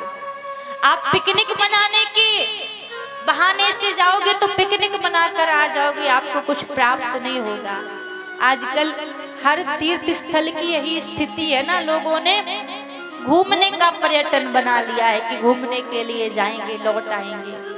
लेकिन भैया वृंदावन कभी आओ तो घूमने के विचार से मत आना कि घूमने जा रहे हैं। वृंदावन क्या, किसी भी तीर्थ में जाओ कभी हृदय में भाव लेकर मत जाना कि घूमने के लिए जा रहे हैं। भाव लेकर जाना कि हम ठाकुर जी से मिलने के लिए जा रहे हैं। पता नहीं कितने जन्मों से हम उस प्रभु से बिछड़े हुए हैं, आज एक बहाना मिला है वृंदावन तक जाने का, तो मिलने के लिए उनसे जा रहे हैं। आप भी भाव लेकर जाओगे तो भैया किसी ना किसी तरीके से आपको प्रभु के होने का आभास होगा, किसी ना किसी तरीके से आपके ऊपर प्रभु की कृपा होगी। ऐसी प्रभु की लीलाएं हैं। लेकिन आप जब भाव बनाकर हृदय में जाओगे, कई लोग धक्का खाकर ही लौट आते हैं वृंदावन से। कई लोग लस्सी पिएंगे, चाट पकौड़े खाएंगे और आ जाएंगे, कहेंगे भैया वृंदावन की लस्सी बड़ी प्रसिद्ध है, तो कई लोग इसीलिए जाते हैं। ये चीजें तो दुनिया में भी मिल जाएंगी। वृंदावन जाओ तो बस एक कामना लेकर जाओ कि हे प्रभु जीवन बड़ा छोटा सा है। भक्त कहता है दिल के उजड़े हुए गुलशन में जो तू आ जाए, क्या पता कागजी फूलों में भी खुशबू आ जाए। मैं अकेले में ही मांगता हूँ, मैं अकेले में बस यही मांगता हूँ, मेरे प्राण जब निकले गोविंद मेरे सामने बस तू आ जाए, मेरे सामने बस तू आ जाए। यही भाव रखो जब भी ठाकुर जी के सामने जाओ। तो आज भी प्रभु की उन्हीं लीलाओं का आपको प्रत्यक्ष दर्शन होगा। आज ठाकुर जी ने इसीलिए नेत्र बंद कर लिए। ठाकुर जी को लगा पूतना मुझे मारने आ रही है, यदि मेरे नेत्रों में देख लिया तो फिर तो ये मुझसे प्रेम करने लगेगी, मेरी दीवानी बन जाएगी, फिर मारेगी नहीं मुझे। तो ठाकुर जी ने अपने नेत्र ही बंद कर लिए। पूतना पलने के पास गई, ठाकुर जी को गोदी में उठाया और गोदी में उठाकर अपना स्तनपान कराने लगी। जब स्तनपान कराया तो सबसे पहले ठाकुर जी ने पूतना के दुग्ध को पान किया जो विष लगा कर आई थी उस विष को पान किया। फिर धीरे धीरे ठाकुर जी पूतना के प्राणों का हरण करने लगे। आकाश मार्ग में उड़ गई पूतना। भगवान ने जब प्राणों का हरण किया तो पूतना महाराज कंस के बगीचे में जाकर गिर पड़ी। अब जैसी पूतना के गिरने की आवाज आई, सारे ब्रजवासी अपने अपने घरों में अंदर गए बच्चों को देखने के लिए। मैया दौड़ी पलने के पास तो ठाकुर जी थे नहीं। अब जिस ओर से पूतना के गिरने की आवाज आई, सारे ब्रजवासी उसी ओर गए। देखा ठाकुर जी पूतना के पेट पर खेल रहे थे। मैया ने हृदय से लगा लिया ठाकुर जी को। और आज नंद बाबा ने पूतना की देह के कई हिस्से करवाकर जब अंतिम संस्कार करवाया तो पूतना के देह से सुगंध आने लगी। जब सुगंध आने लगी तो राजा परीक्षित सुखदेव जी से पूछने लगे, गुरुदेव पूतना तो राक्षसी थी, न खान पान अच्छा न विचार अच्छे, फिर मरने के बाद उसके देह से सुगंध क्यों आ रही थी? सुखदेव जी कहने लगे, राजन ये जो पूतना थी, ये पूतना पूर्व के जन्म में राजा बलि की बेटी रत्नमाला थी। और जब भगवान वामन देव राजा बलि के द्वार पर भिक्षा मांगने के लिए गए, रत्नमाला ने भगवान को देखा तो देखकर हृदय में भाव आया कि अरे यदि ऐसा मेरा बालक होता तो मैं दुग्ध पान कराती। भगवान ने कहा तथास्तु, ऐसा ही होगा।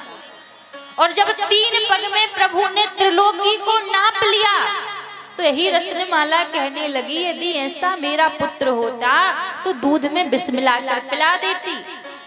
अब मन की तो ठाकुर जी जानते हैं। भगवान ने कहा तथास्तु, ये भी हो जाएगा। तो आज रत्नमाला के भाव को प्रभु ने देखा तो वही रत्नमाला यहाँ पूतना बनकर आई। और भगवान ने दुग्ध का भी पान किया, विष का भी पान किया। और ठाकुर जी तो इतने करुणा करने वाले हैं। आई थी पूतना मारने के लिए, लेकिन उसके अवगुण को नहीं देखा, उसके हृदय के एक गुण को देखा। किसके हृदय में माँ का भाव आया। अपनी मैया देवकी से पहले, यशोदा से पहले आज ठाकुर जी ने पूतना को माता की गति प्रदान करा दी, माँ का स्थान दे दिया पूतना को। कृपा की प्रभु ने पूतना के ऊपर। अब धीरे धीरे प्रभु थोड़े से बड़े हुए। यहाँ भगवान शंकर को पता लगा कि ठाकुर जी का अवतार हो चुका है, तो क्यों ना प्रभु के बाल रूप के दर्शन कराएं। तो आज यहाँ पर भगवान शंकर ने एक जोगी का रूप बनाया। और जोगी का रूप बनाकर प्रभु गोकुल में आ गए दर्शन करने के लिए ठाकुर जी के। अब दर्शन करने के लिए आए और सबसे पहले मैया के द्वार पर पहुंचे। आवाज लगाई प्रभु ने, अलख निरंजन। जैसी आवाज लगाई तो मैया को लगा कि शायद कोई बाबा भिक्षा मांगने के लिए आया है। तो लाला का जन्म हुआ था, जो भी आता था मैया खूब हीरे मोती दान करती थी। तो मैया एक थाली में हीरे मोती सजा कर ले आई। कहा लीजिए बाबा। भगवान शंकर हाथ जोड़कर बोले, अरे मैया देख मैं बड़ी दूर से आयो हूँ, और मैया मोको तेरे जे हीरे मोती नाए चाहिए। मैया बोली फिर कहा चाहिए, काहे को आए हो? बाबा बोले मैया मोको बस एक बार अपने लाला के दर्शन कराए दे। अब तू जैसी कहा, मैया यशोदा पूरा रूप देख रही है भगवान शंकर का ऊपर से नीचे की ओर। हाथ जोड़कर मैया बोली, बाबा क्षमा करियो, तुम्हारे या विकराल रूप को देखकर जो मैं अधबूढ़ी डर रही हूँ, तो बाबा मेरो लाला तो छोटो सो है, डर जाएगो। तेरे गले में आज बड़े बड़े सांप लिपटे हैं, जिनको देख के कन्हैया डर जाएगो। भगवान शंकर बोले मैया तू बड़ी भोरी भारी है, तो को कहा लगे या नेकते सांप को देख के मेरो कन्हैया डरेगो। अरे तो को कहा पता है कि मेरो कन्हैया तो ऐसे हजारन फनन वाले सांपन पर सोवे वारो है, या एक सांप को देख के कहा डरेगो। भगवान शंकर फिर बोले, अरे मैया मैं बड़ी आशा लगा कर आयो हूँ, बस दूर तक एक बार दर्शन करवा दे, मैं चलो जाऊंगा। मैया बोली, बाबा जो कछु चाहिए सो मांग कर ले जाओ, पर मैं अपने लाला के दर्शन न कराऊंगी। बार बार भगवान शंकर प्रार्थना करते हैं। मैया बोली, बाबा जो भी चाहिए सो मांग लो, पर दर्शन न कराऊंगी। अब तो भगवान शंकर बड़े उदास हो गए। अब इनको लगा कि मैया तो ऐसे मानने वाली नहीं है, तो मन ही मन प्रभु से प्रार्थना करने लगे, प्रभु दर्शन की आस लेकर आयो हूँ, और जब तक दर्शन ना होंगे यहाँ तो लौटूंगा ना, कैलाश पर्वत खाली पड़ो है। अब तो भगवान शंकर बैठ गए, भभूति रमा कर बोले, आप ही कोई लीला करो, बिना दर्शन के जाऊंगा नहीं। अब यहाँ प्रार्थना हो रही है कि लीला करो, और यहाँ अंदर लीला चालू हो गई। लीला कौन सी चालू हो गई? ठाकुर जी ने बड़े जोर जोर से रोना चालू कर दिया। अब ठाकुर जी रोए जा रहे हैं। मैया अंदर आई और गोदी में लेकर ठाकुर जी को मना रही है। जितनो मैया मनावो चाहे, ठाकुर जी उतने ही ज्यादा रोए जा रहे हैं। अब तो मैया, एक बूढ़ी ताई मैया के पास आई और मैया से बोली, अरे यशोदा मोकू लगे काई ने तेरे लाला के ऊपर कछु टोना तो ना कर दियो, ऐसो तो गमो रोवे ही ना। मैया याद करके बोली, अरे ताई तूने साची कही, कछु देर पहले एक बाबा आयो और मोते बोलो यशोदा अपने लाला के दर्शन कराए दे, पर मैंने दर्शन ना कराए। मोकू लगे बाबा कछु टोना कर गयो कन्हैया पे। अब तो महाराज एक गोपी को बुलाया और जल्दी से कहा कि दौड़ कर जाओ, बाबा अभी ज्यादा दूर नहीं पहुंचाओगा, वापस लौटा कर लाओ। अब गोपी दौड़ी दौड़ी गई। यहाँ भगवान शंकर तो बैठे, देखी कब बुलावा आए। गोपी कहने लगी, चल रे जोगी नंद भवन में, तो ही यशोदा मात बुलावे, बाकी लाला को नजर लगी सुराई नौन करावे। बाबा मैया ने बुलाया है नंद भवन में, चलो। उठकर तुरंत खड़े। ये पता नहीं मैया की बुद्धि फिर ना पलट जाए, फिर बोले ना कराऊंगी दर्शन। दौड़कर भगवान शंकर आ गए नंद भवन में। अब मैया यशोदा अपने आंचल के पल्लू से ढक कर ठाकुर जी को डरते डरते तो लेकर आई। अब लेकर तो आई और बाबा से बोली, बाबा दूर ते ही मेरे कन्हैया को कछु ऐसो कर दो कि मेरो कन्हैया कबो रोवे ना। अब भगवान शंकर सोचने लगे कि अवसर दिया है ठाकुर जी ने, तो अवसर का फायदा उठाना चाहिए। अब भगवान शंकर ने हाथ जोड़ लिए, मैया क्षमा करियो, दूर ते मोकू कछु करबो ना आवे, लाला को रोइबो बंद कराना हो तो पहले गोदी में लाओ। अब मैया बाबा को देखे, फिर कन्हैया को देखे, फिर बाबा के रूप को निहारे, फिर कन्हैया को देखे। अब डरते डरते जैसी भगवान शंकर की गोदी में दिया, ठाकुर जी हंसने लगे, तुरंत ले लिया मैया ने। अब मैया लेवे सो रोवे लग जाए और बाबा लेवे सो हंसवे लग जाए। अब मैया कहने लगी, बाबा मेरे लाला को कछु ऐसो कर दो कि मेरो कन्हैया कबहू ना रोवे। भगवान शंकर ने कहा, देवी आप जहाँ अपने कन्हैया को स्नान कराओ, वहां मेरी एक मूर्ति बनवा देना। आपके लाला के स्नान को जल मेरे ऊपर तहके जाएगो, आपके लाला कबहू ना रोंगे। मैया ने कहा, ठीक है, रहे रे जोगी नंद भवन में ब्रज में बासो कीजे, और जब जब मेलो लाला रोबे तब तब दर्शन दीजे। एक स्वरूप में भगवान शंकर नंद भवन में विराजित हो गए। आज भी आप गोकुल में जाओगे तो नंद भवन में नंदेश्वर महादेव के नाम से भगवान शंकर आज भी विराजित हैं। बोलिए नंदेश्वर महादेव की। प्रभु विराजित हो गए नंदेश्वर महादेव के रूप में। भगवान यहाँ पर बाल लीलाएं कर रहे हैं, और बाल लीलाएं करके ठाकुर जी सब ब्रजवासियों को आनंद दे रहे हैं। यहाँ पर ठाकुर जी थोड़े से बड़े हुए, और थोड़े से जब बड़े हुए ठाकुर जी तो घुटबन चलने लगे। आज बड़ा सुंदर मैया ने ठाकुर जी का श्रृंगार किया, और ठाकुर जी का श्रृंगार करके सुला दिया मैया ने। अब ठाकुर जी को सुला के मैया माखन निकाल रही हैं। माखन निकालते समय मैया की 3 प्रकार से भक्ति हो रही है, मनसा वाचा कर्मणा। मन से मैया यशोदा सोच रही हैं अभी कन्हैया जागेगो तो मोते माखन मांगेगो, और कर्म से माखन निकाल रही हैं और वचन से मैया कीर्तन गा रही हैं। पहले का जो समय था, माताएं कोई भी कार्य करती तो भगवान का नाम गाते गाते करती। तो 3 प्रकार से मैया की यहाँ भक्ति हो रही है।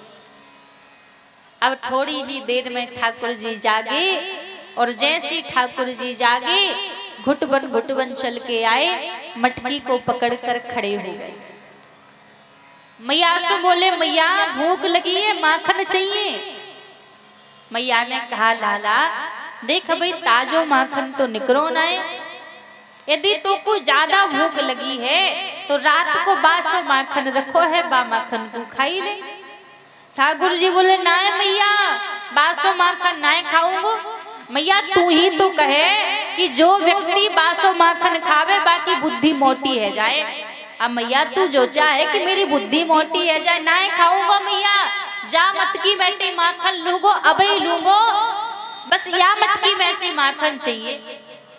अब मैया समझ गई आपको भूख तो होते है ना, भूख होती तो बासो माखन खाए ले। तो अब मैया बोली लाला देख अभी तो ताजो माखन निकरो ना, काते लाए के दूं ना मैया, माखन चाहिए या मटकी में ते चाहिए, अभी चाहिए।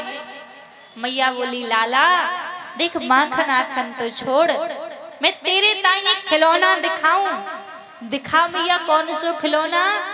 मैया बोली देख लाला चंदा मामा। अब तो महाराज माखन भूल गए। मैया से बोले मैया वो कुछ चंदा चाहिए, चंदा चाहिए। मैया बोली लाला चंदा सो दूर सो ही खेलो जावे ना, मैया चंदा चाहिए, रोवे लग गए चंदा चाहिए। अब मैया बोली बड़ी दिक्कत खड़ी कर ली, माखन की बात थी थोड़ी देर में निकल भी आता, कुछ चंदा काते लाए के दूं। रोए जा रहे हैं ठाकुर जी मैया चंदा चाहिए, चंदा चाहिए। अब मैया समझा रही है लाला देख चंदा तो दूर है, चंदा ना आएगो। पर ठाकुर जी ना मान रहे, रो रो कर हट पकड़ कर बैठे। मैया से कहते मैया हट पकड़े, हट पकड़े नंद लाला, मैया री मोहे चंदा ला दे। हट पकड़े नंद लाला, मैया री मोहे चंदा ला दे। हट पकड़े नंद लाला, मैया री मोहे चंदा ला दे। हट पकड़े हो हट पकड़े, हट पकड़े नंद लाला, मैया री मोहे चंदा ला दे। हट पकड़े नंद लाला, मैया री मोहे चंदा ला दे। हट पकड़े नंद लाला, मैया री मोहे चंदा ला दे। चंदा ला दे, चंदा ला दे, चंदा ला दे। ओ चंदा ला दे, चंदा ला दे, चंदा ला दे। मैया चंदा ला दे, चंदा ला दे, चंदा ला दे। ओ चंदा ला दे, चंदा ला दे, चंदा ला दे। हट पकड़े नंद लाला, मैया री मोहे चंदा ला दे। हट पकड़े नंद लाला, मैया री मोहे चंदा ला दे। अब रो रहे हैं ठाकुर जी बोले मैया चंदा चाहिए, अभी चाहिए। अब काते मैया चंदा ला कर दे। रो रो के ठाकुर जी की लाल आंखियां पड़ गई, मान नहीं रहे चंदा चाहिए। अब मैया को बड़ा तरस आ रहा है। मैया समझा के ठाकुर जी से बोली लाला, माती यशोदा बोली लाला ना रो मेरे होते। मात यशोदा बोली लाला नारो मेरे होते। माती यशोदा बोली लाला ना रो मेरे होते। ओ मात यशोदा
लाई और उस जल में ठाकुर जी को चंदा की परछाई दिखाती है।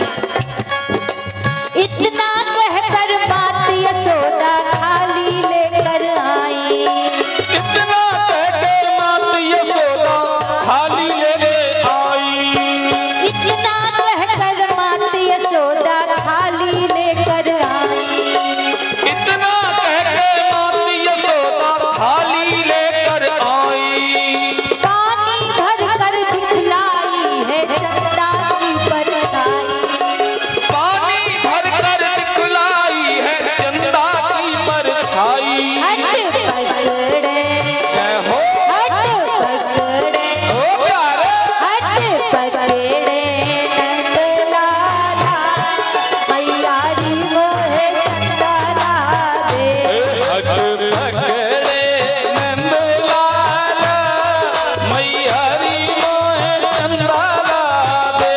आज कहते हैं जो दुनिया को नचाता है अपनी माया के चक्कर में, जब मैया यशोदा थाली में जल भर कर लाई और चंदा की परछाई देखकर आज मैया के चक्कर में खुद ही नाचने लगे।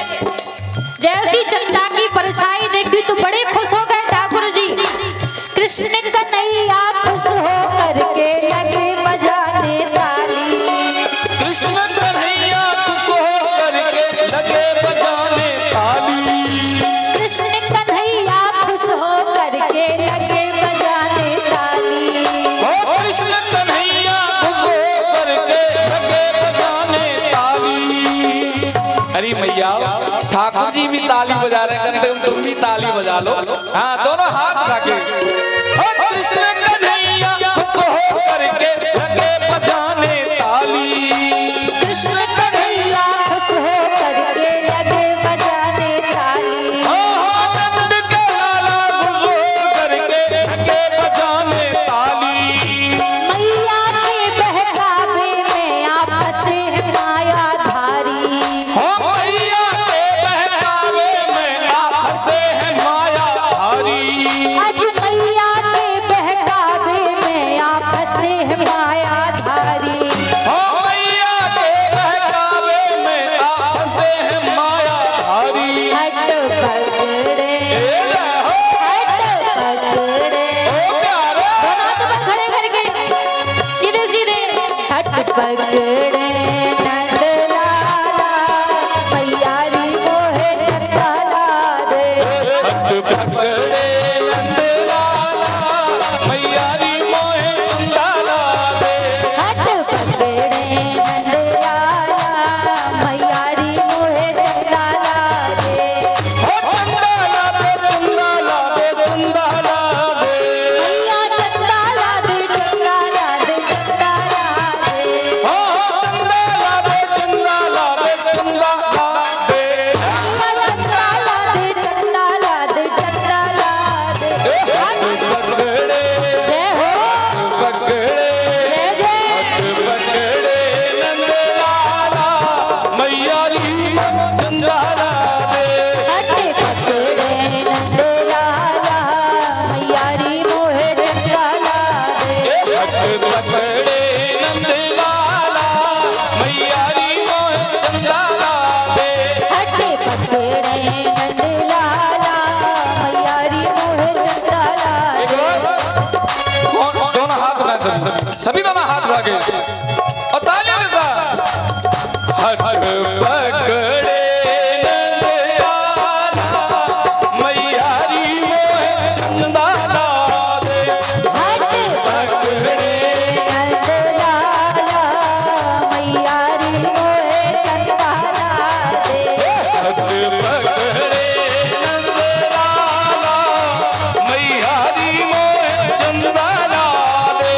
हट पकड़े नंदलाला मैया री मोहे चंदा ला दे। मैया री मोहे चंदा ला दे। हट पकड़े नंदलाला मैया री मोहे चंदा ला दे। पकड़े नंदलाला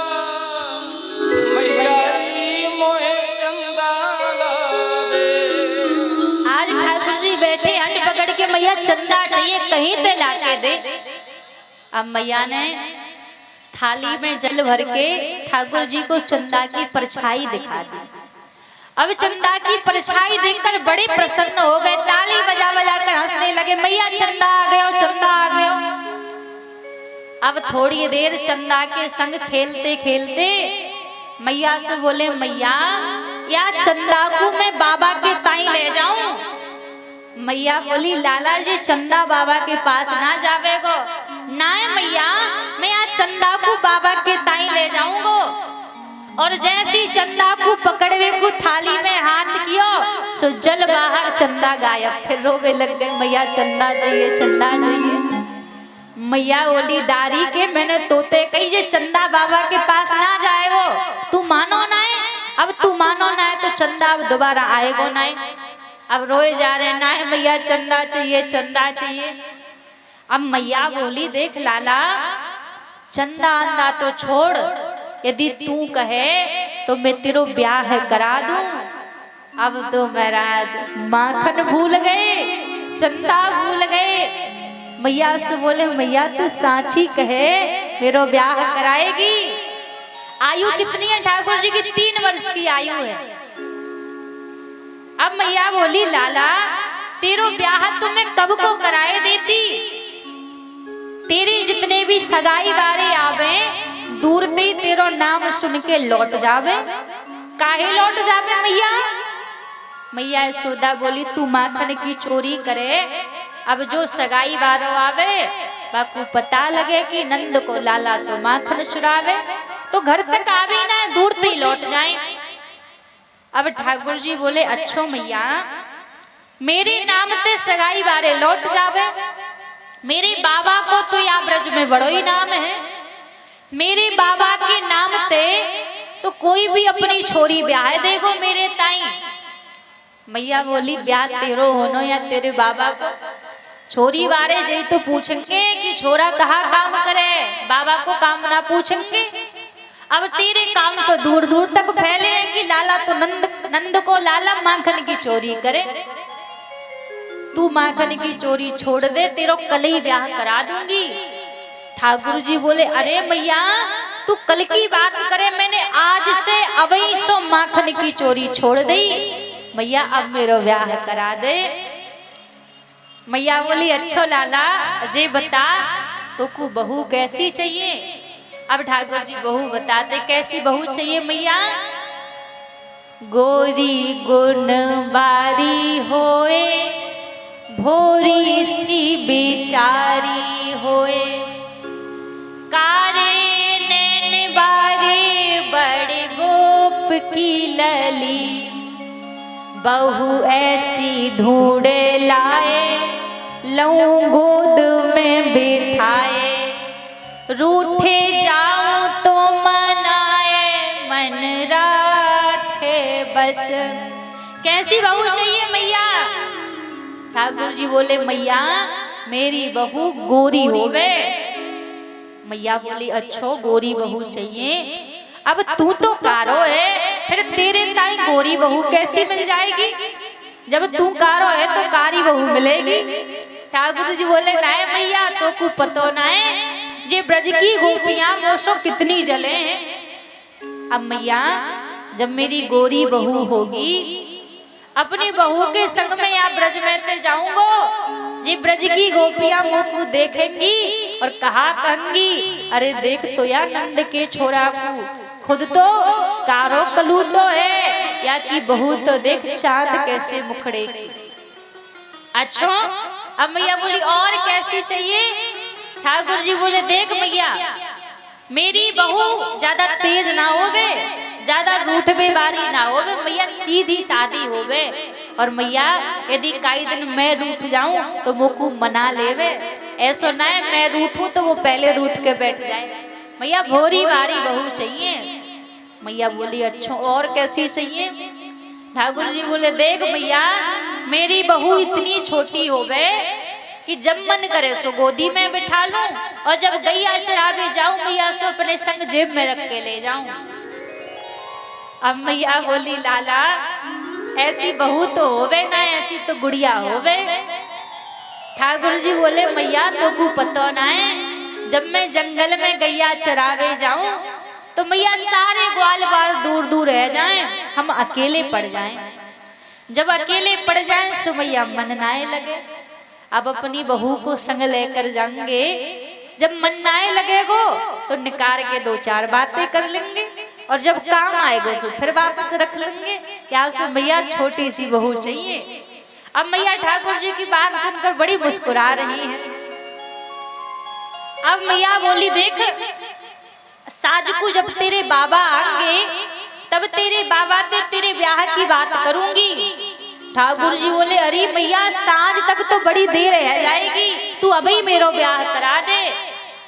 मैया बोली लाला मैंने भी तो सोच रखी है कि मेरे कन्हैया की बारात में इतनी लंबी बारात लेके जाऊंगी, हाथी घोड़ा सब लेके जाऊंगी, अब एक दिन में तो है ना पाएंगे।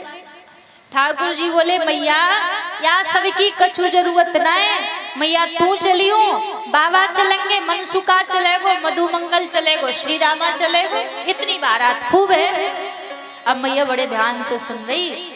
मैया बोली चोरे तेने मेरो नाम लियो, अपने बाबा को नाम लियो, श्री दामा को नाम लियो, मनसुखा को नाम लियो, मधुमंगल को नाम लियो, पर तेने अपने दाऊ भैया को नाम ना लियो। ठाकुर जी बोले देख मैया पहले ही बता दूं मैं अपनी बारात में दाऊ भैया को लेके ना जाऊंगा। मैया बोली काहे ना ले जाएगो। ठाकुर जी बोले देख मैया अब तुम तो जानो मैया हमने कारे हैं और दाऊ भैया ने गोरे हैं, अब उनको संग ले जाए में बड़ी दिक्कत है। मैया बोली बता तो सही कहाँ दिक्कत है। ठाकुर जी बोले अरे मैया यदि दाऊ भैया मेरे संग बारात में गए, अब मैं कारो हूँ दाऊ भैया गोरे है, यदि छोरी बारे को दाऊ भैया पसंद आए गए तो मैया मैं तो कोरो ही रह जाऊंगा, फिर तो है गयो मेरा प्यार, यहाँ से दाऊ भैया को संग लेके ना जाऊंगा। अब मैया दूसरी बात और है। मैया ने कहा दूसरी बात कौन सी है।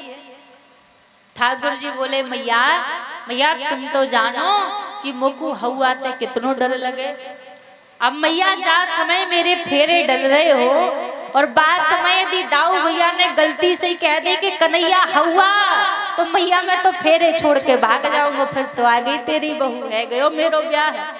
या सो मैया मैं दाऊ भैया को संग ना ले जाऊंगा। अब बातों में लगा रही है मैया ठाकुर जी को, ठाकुर जी को बातों में लगा लगा के पूछ रही है।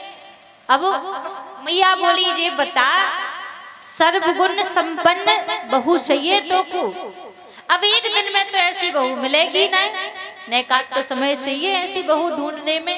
अच्छा तेरी नजर में कहीं हो तो तू बता दे। अब जैसी कहा कि तेरी नजर में कहीं हो सुसर झुकाए लियो। मैया फिर बोली अरे कन्हैया काहे को इतना शर्माए रोए, बता दे दी तेरी नजर में है। अब ठाकुर जी की आयु कितनी है, 3 वर्ष की है और बात कैसी कर रहे हैं 20-22 वर्ष के बच्चे की तरह। अब मैया पूछ रही है सो मैया से कह रहे हैं मैया ऐसी छोरी कहाँ देखी है। मैया से कहते मैया राधिका गोरी से, भजन नहीं गाएंगे पूरा,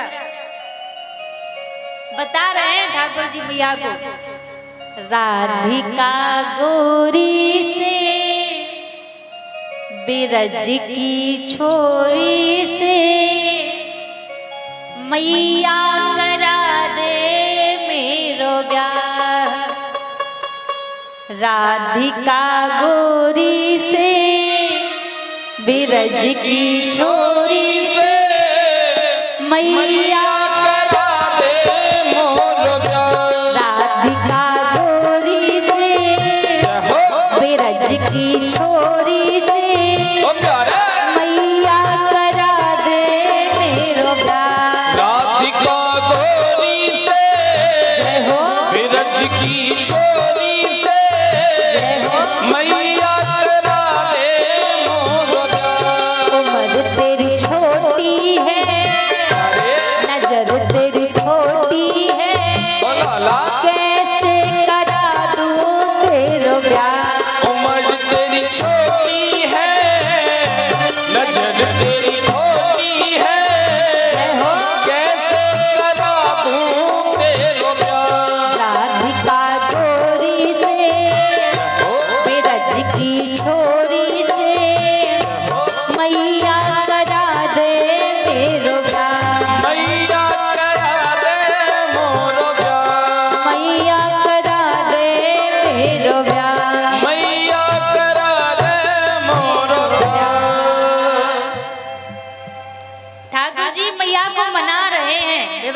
लिए।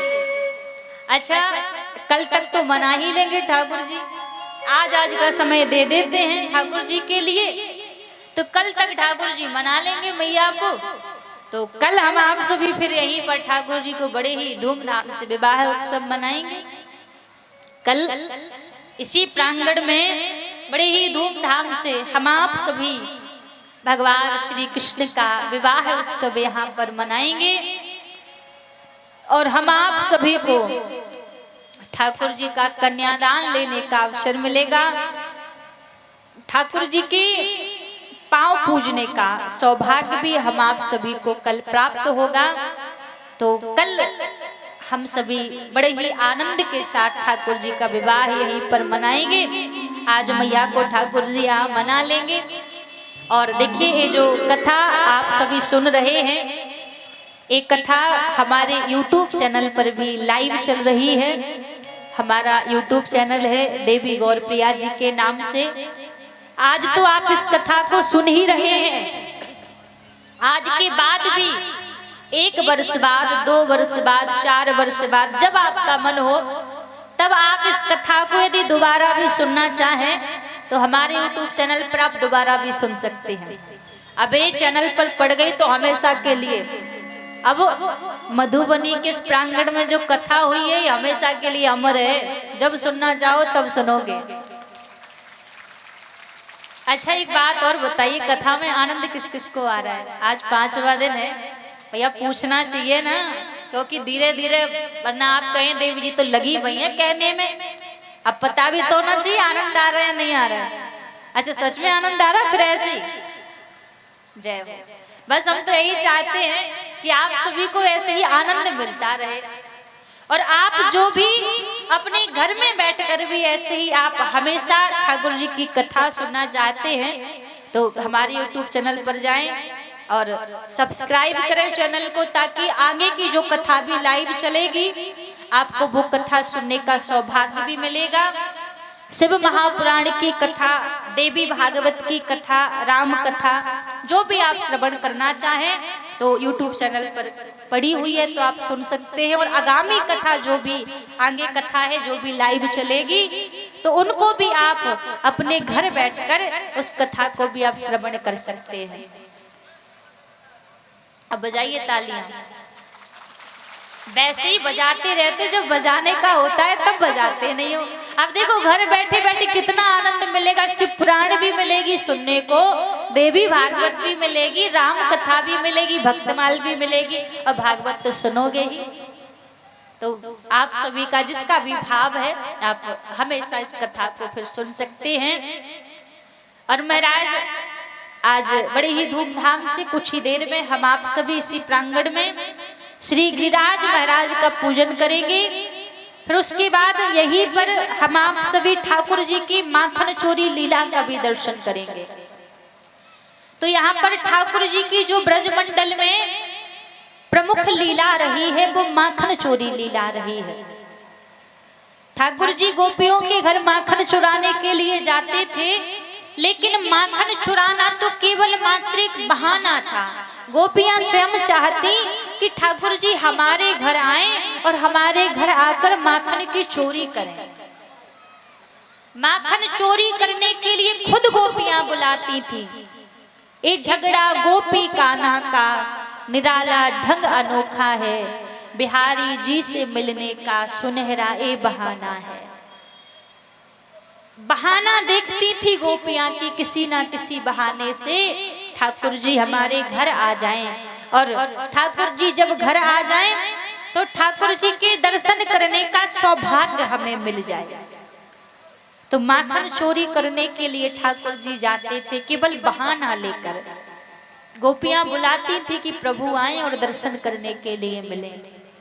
तो प्रमुख लीला ठाकुर जी की जो वृंदावन में रही है वो माखन चोरी लीला है। आज जब मैया यशोदा ने माखन निकाल लिया, माखन निकालने के बाद ठाकुर जी को गोदी में बिठाकर माखन खिला रही थी, तभी ठाकुर जी पूछने लगे, मैया एक बात बता, तो को मैं प्यारो हूं या दूध दही प्यारो है? दूध प्यारो है या पूत प्यारो है? मैया बोली मोकू तो अपनो कन्हैया प्यारो है। ठाकुर जी बड़े प्रसन्न हो गए।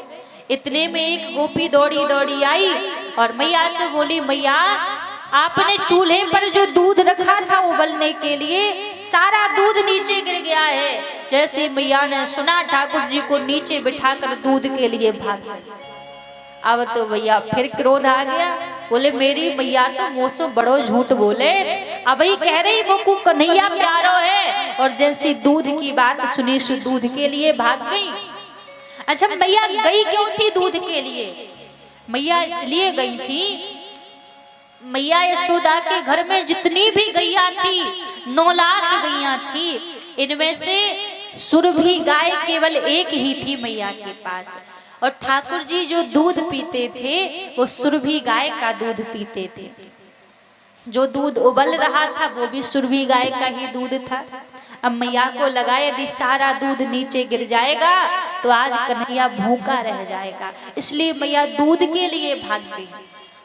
अब ठाकुर जी को तो बड़ा क्रोध आ गया। मैया के घर में जितनी माखन की मटकी रखी थी ठाकुर जी ने एक डंडा लिया और एक एक करके सारी मटकी तोड़ दी, सारा माखन बिखरा दिया और बंदरों को माखन खिलाने लगे। मैया लौट कर आई, सो उखल पर खड़े हुए हैं ठाकुर जी और यहाँ बंदर माखन खा रहे हैं। अब मैया लाठी लेकर ठाकुर जी के पीछे जा रही हैं, आगे आगे ठाकुर जी भाग रहे हैं, पीछे पीछे मैया जा रही हैं। अब ठाकुर जी भागते जा रहे हैं, भागते जा रहे हैं। मैया बोली कन्हैया रुक जा। ठाकुर जी बोले देख मैया मैं रुक तो जाऊंगा, पर मैया तेरे हाथ में जो लाठी है जो छड़ी है मैया या सो मोकू बड़ो ही डर लगे, या को फेंक दे सो अभी रुक जाऊंगा। मैया ने लाठी फेंक दी। अच्छा कन्हैया अब तो रुक जा। ठाकुर जी बोले मैया पहले बता मोकू मारेगी तो नहीं? मैया बोली कन्हैया रुक तो सही, तेरी पूजा करूंगी, बिल्कुल नहीं मारूंगी। अच्छा सांची मैया मेरी पूजा करेगी? ठाकुर जी खड़े हो गए। अब जैसे ठाकुर जी खड़े हुए मैया गई और ठाकुर जी को पकड़ लिया। अब जैसे पकड़ लिया महाराज लाकर उखल से ठाकुर जी को बांधने लगी मैया। जब बांधने लगी तो 2 अंगुल रस्सी कम पड़ जाती। पूरे नंद भवन की रस्सी मंगवा ली, फिर भी 2 अंगुल रस्सी कम पड़ जाती, ठाकुर जी बंधते ही नहीं। फिर महाराज बरसाने से रस्सी मंगवाई मैया ने और जो बरसाने से रस्सी आई उस छोटी सी रस्सी से ठाकुर जी बंध गए, क्योंकि जो रस्सी बरसाने से आई थी वो राधा रानी की प्रेम की डोर थी। और भगवान को यदि बांधना है तो ठाकुर जी प्रेम से ही बंधते हैं। यहाँ क्रोध और मोह से ठाकुर जी नहीं बंधते। जिस समय मैया ठाकुर जी को बांध रही थी उस समय मैया को क्रोध आ रहा था, इसलिए ठाकुर जी बंधे नहीं। और जब बरसाने से प्रेम की डोर आई तो ठाकुर जी बंध गए उसमें। मैया तो घर के काम काज करने लगी। यहाँ मैया के आंगन में 2 यमला अर्जुन के वृक्ष लगे थे। ठाकुर जी ने एक झटके में दोनों वृक्षों को गिरा दिया। दोनों वृक्ष में से 2 दिव्य पुरुष उत्पन्न हुए। ये जो दोनों वृक्ष थे ये पूर्व के जन्म में कुबेर के पुत्र नलकूबर और मणिद्वीप थे। एक बार सरोवर में स्नान कर रहे थे कुछ अप्सराओं के साथ, तभी एक संत वहां से निकले। संत को देखकर अप्सराओं ने तो पर्दा कर लिया, लेकिन दोनों ऐसे खड़े रहे। संत को क्रोध आ गया कि तुम्हें लज्जा नहीं आती, ऐसे ही खड़े हो, जाओ मैं श्राप देता हूँ, वृक्ष बन जाओ। दोनों वृक्ष बन गए। जब प्रार्थना की कि उद्धार कैसे होगा, तब संत ने कहा कि जब भगवान श्री कृष्ण अवतार लेकर आएंगे तो उनके द्वारा ही तुम्हें इस वृक्ष योनि से मुक्ति मिलेगी। आज ठाकुर जी ने दोनों को मुक्त कर दिया। जैसे पेड़ गिरे मैया यशोदा सारी गोपियां दौड़ कर आई। अगल बगल दोनों पेड़ हैं, बीच में ठाकुर जी बंधे पड़े हैं। मैया ने उखल से खोला, हृदय से लगा लिया ठाकुर जी को। आज जब यमला अर्जुन के वृक्ष गिरे तो नंद बाबा को बड़ी चिंता हो गई मन में। नंद बाबा को चिंता हो गई सारी ब्रजवासियों से। नंद बाबा बोले भैया हमारो कन्हैया या ब्रज में सुखी ना है या गोकुल में सुखी ना है, हम या गोकुल में ना रहेंगे, हम गोकुल को छोड़कर कई दूसरे स्थान पर जाकर रहेंगे। जब नंद बाबा ने कहा तो सारे ग्वाल बाल कहने लगे जब आप यहाँ पर नहीं रहोगे तो हम यहाँ पर रहकर क्या करेंगे, हम भी आपके संग चलेंगे। आज सारे ब्रजवासियों ने अपनी अपनी बैलगाड़ी पर सामान बांधा और गोकुल से सारे ब्रजवासी वृंदावन की भूमि की ओर जाने लगे। गोकुल से आकर वृंदावन में सारे ब्रजवासी निवास करने लगे, रहने लगे। धीरे धीरे ठाकुर जी 7 वर्ष के हुए। जब ठाकुर जी 7 वर्ष के हुए तो आज ठाकुर जी ने देखा कि मैया अपने घर में 56 प्रकार के व्यंजन बना रही हैं। ठाकुर जी पास में आए, बोले मैया जी 56 प्रकार को भोग काहे को बन रहे है। मैया बोली लाला जी 56 प्रकार को भोग जय जय के ताई बन रहे हो है। ठाकुर जी बोले मैया ये जय जय कौन है। मैया बोली देख मुझको परेशान मत करे, अपने बाबा से जाके पूछ ले जय जय कौन है। ठाकुर जी आए नंद बाबा के पास और आकर कहने लगे बाबा ये जय जय कौन है। आज ऐसे पूछ रही है कि मानो ठाकुर जी कुछ जानते ही नहीं। नंद बाबा कहने लगे कन्हैया ये हमारो जय जय हमारो इष्ट देवता इंद्र है। जब हम इंद्र को पूजन करें तो इंद्र प्रसन्न है जाए और प्रसन्न होके इंद्र बारिश करे। ठाकुर जी बोले अच्छा बाबा एक बात बताओ, यदि आधे ब्रजवासी इंद्र को पूजन करें और आधे ब्रजवासी नाए करें तो कहा इंद्र उन्हीं के खेतन में बारिश करेगो जो या को पूजन करेंगे और जो पूजन ना करेंगे उनके खेतन में बारिश ना करेगो। नंद बाबा बोले देख कन्हैया तेरी तो कोई बात मेरी समझ में ना आवे, तू साची साची बता कहा कहना चाहे। नंद बाबा सो कन्हैया बोले लाला तू साफ बता क्या कहना चाहे। तो ठाकुर जी ने कहा बाबा एक बात बताओ, कितने दिन से या इंद्र को पूजन करते आ रहे हो। नंद बाबा ने कहा लाला जब ते हमारो जन्म भयो तब ते पूजन कर रहे हैं, कबहू या इंद्र के दर्शन किए कैसो है गोरो है कारो है देखो कबहू। नंद बाबा बोले आज तक तो नहीं देखो। ठाकुर जी बोले बाबा यदि वास्तव में कोई हमारो इष्ट देवता है तो वो गिरिराज महाराज है, और यदि हमारे गिरिराज महाराज को पूजन करोगे तो गिरिराज महाराज तो प्रत्यक्ष दर्शन देगो। अब तू जैसी कहा कि दर्शन देगो। तब तो महाराज नंद बाबा ने बात मान ली। सारे ब्रजवासियों ने ठाकुर जी की बात मानी और अपनी अपनी बैलगाड़ियों पर जो 56 प्रकार की व्यंजन बनाए थे उनको सजा के सारे ब्रजवासी गिरिराज महाराज की ओर जाने लगे। और हम भी आइए मन से गिरिराज जी की ओर चलते हैं, क्योंकि ये कलयुग का परम प्रताप है।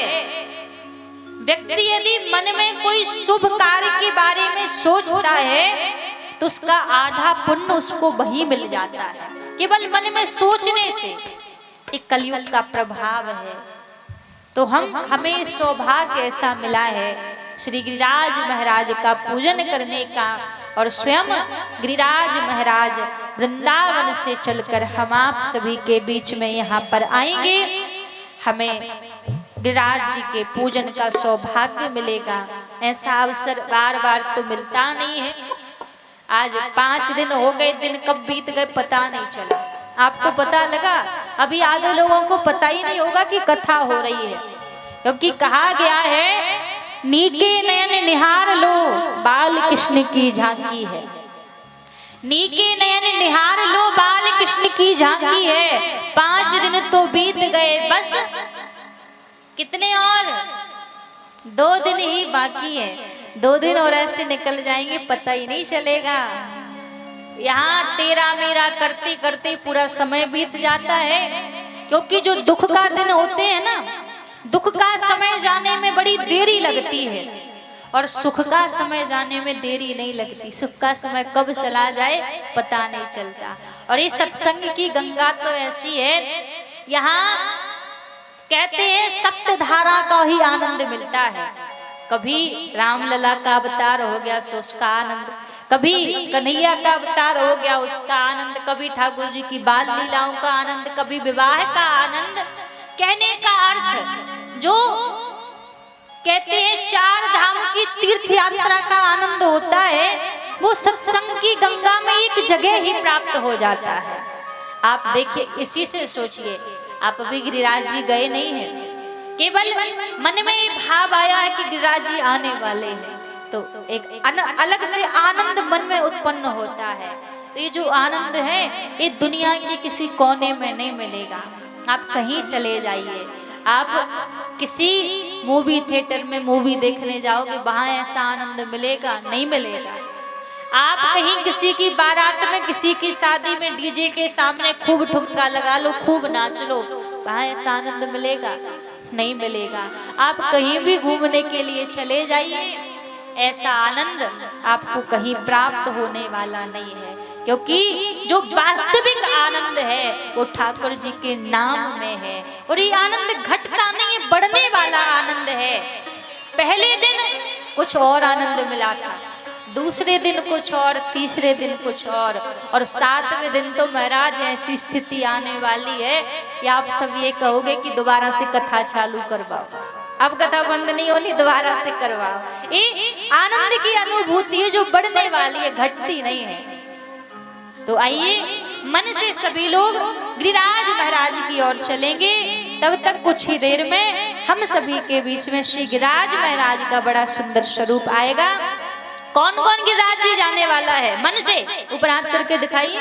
पक्का आपको पता है, शुरू में ही कहा था गिरिराज देवता है कैसे, कि श्री गिरिवर सबते बड़ो याते बड़ो न कोई, और जोया की पूजा करे बाप छोरई छोरा। ए ब्रज की प्रथा है कि गिरिराज जी की जो पूजा करता है मन वांछित फल तो मिलता ही है, लेकिन ब्रजवासी कहते हैं जो इनकी पूजा करता तो आप छोरा ही छोरा। तो आइए मिलकर सभी गिरिराज जी की ओर चलेंगे। बोल गिरिराज महाराज की जय हो। नाय माने मेरो मनवा सखीरी, नाय माने मेरो मनवा। और जोरदार तालियां बजाती हो हमारे सामने ग्वाल बाल और श्री गिरिराज महाराज पधार रहे, स्वागत करते हुए सभी।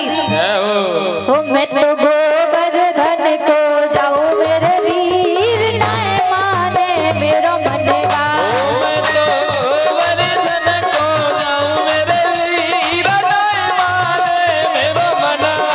मैं तो गोवर्धन को जाऊं मेरे वीर, नाय माने मेरो मनवा। मैं तो गोवर्धन को जाऊं मेरे वीर, नाय माने मेरो मनवा। नाय माने मेरो मनवा, जय हो। नाय माने मेरो मनवा। ओ नाय माने मेरो मनवा, एरी नाय माने मेरो मनवा। मैं तो हाँ मैं तो ओ मैं तो गोवर्धन को जाऊं मेरे वीर, नाय माने मेरो मनवा। मैं तो गोवर्धन को जाऊं मेरे वीर, नाय माने मेरो जय मनवा।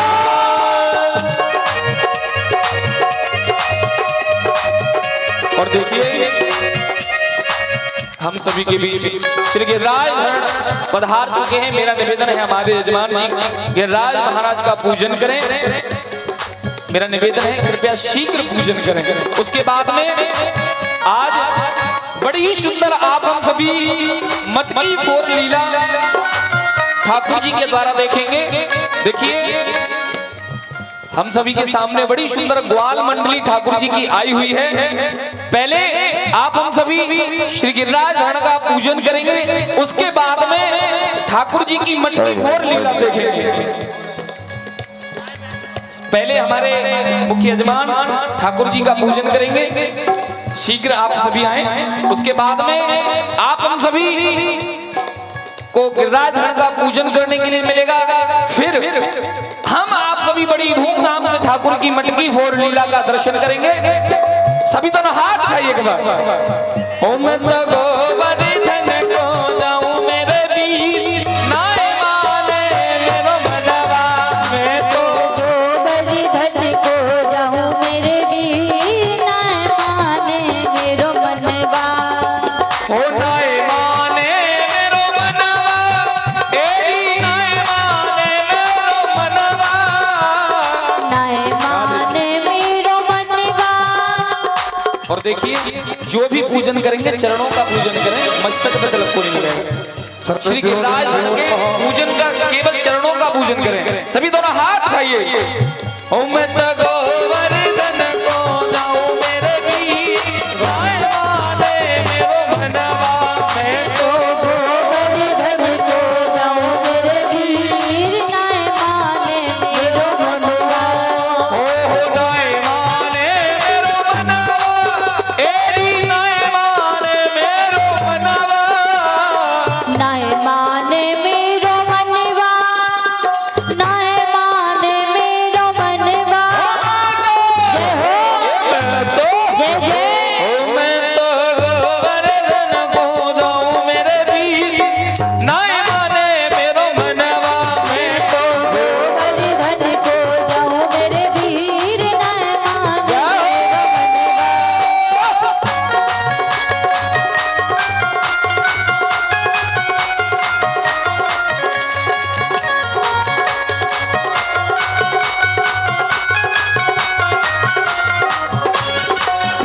जय हो हरि बोल।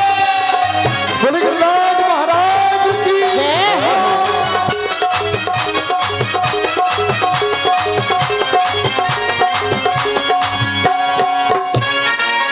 देखिए निवेदन है आप सभी से, समय न लगाइए, समय मत लगाइए, शीघ्र अतिशीघ्र पूजन करके निकलते चले। कोई भी रुकेगा नहीं, यहाँ पे पूजन करके आप सभी ऊपर आ जाएं। उसके बाद सभी को पूजन करने का मौका मिलने दीजिए। एक विशेष सूचना है, प्रणाम करेंगे और दक्षिणा अर्पित करेंगे। बस प्रणाम करते चलिए बस। हाँ हाँ सभी चलिए शीघ्र। और मेरा निवेदन है कमेटी के जो सदस्य हैं कि आकर के यहाँ व्यवस्था संभलवाएं, पूजन करके सभी को शीघ्र करवाइए। हाँ ये और देखिए आज कोई भी जाएगा नहीं, यहाँ से पूजन करके सीधा जाकर अपने स्थान पर वापस बैठ जाएंगे।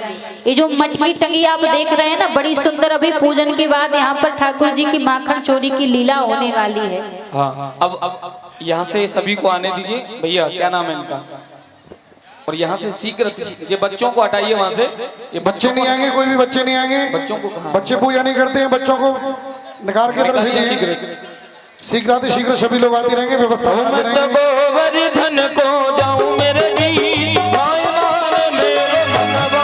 मैं तो गोवर्धन को जाऊं मेरे वीर, नाय माने मेरो मनवा। गिरिराज महाराज की जय हो, बंसी वाले की जय हो। सभी खड़ा हाथ उठा करके झूम करके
राधे इधर से अगर आप एक को जाने देंगे सारे के लोग निकलेंगे, इधर से ना जाने दें। और मेरा सभी माताओं से भी निवेदन है कि आप सीधे करके निकलिए, वापस कोई ना जाए उधर।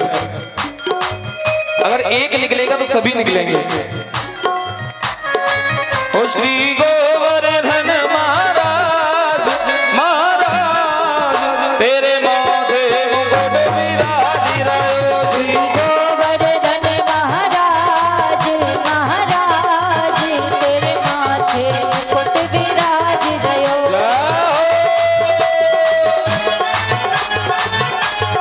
गुरुराज महाराज की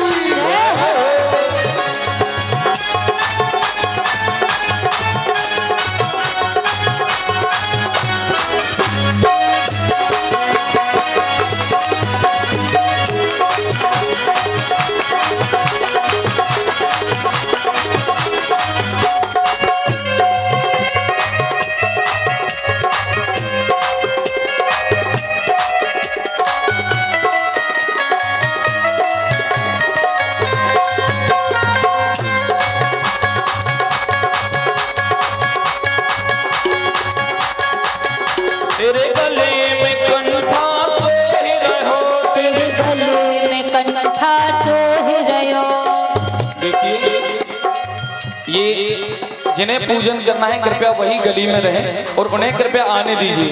जिन्हें पूजन करना है वो एक एक करके आइए और पूजन करके अपने अपने स्थान पर बैठते चले। और कोई भी पूजन करके वापस ना जाए उस गली में। तेरे गले में कंठा सोई रहो। तेरे गले में कंठा सोह रहो। तेरे गले में कंठा सोई रहो। तेरे गले में कंठा सोह रहो। तेरी घोड़ी बही लाल हो लाल तेरे माथे मुकुट विराज रहो। श्री गोवर्धन महाराज महाराज तेरे माथे मुकुट विराज रहो। श्री गोवर्धन महाराज महाराज तेरे माथे मुकुट विराज रहो। श्री गोवर्धन महाराज महाराज तेरे माथे मुकुट विराज रहो। दोनों हाथ उठा करके तालियों में सेवा करते लीजिएगा।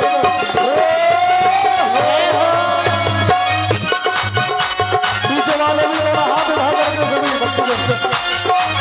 गुरुराज महाराज की जय हो।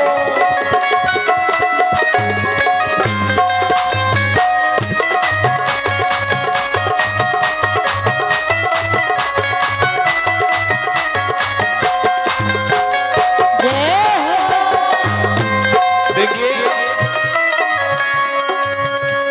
केवल 5 मिनट का समय, जिन्हें पूजन करना है वो कृपया शीघ्र आके पूजन कर लें। उसके बाद में आप हम सभी मटकी फोड़ लीला का दर्शन करेंगे।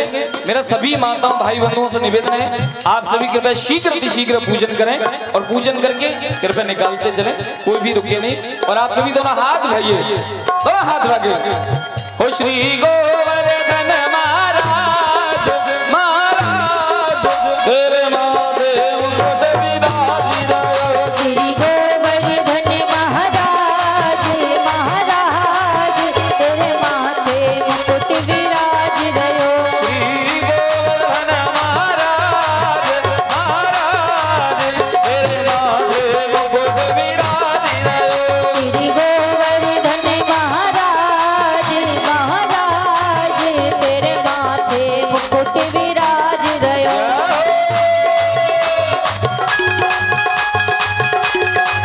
बोलिए गुरुराज महाराज की। ऊपर हाथ उठा करके सभी बस्ती में झूम करके।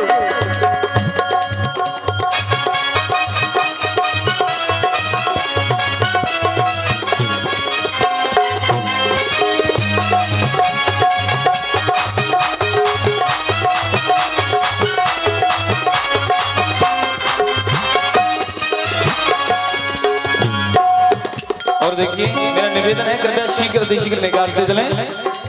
हो तेरे कानन कुंडल चमकी रहे। तेरे कान कुंडल सोह रहे। तेरे कानन कुंडल चमकी रहे।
देखिए हमारी किसी माता की ये चाबी रह गई है तिजोरी की।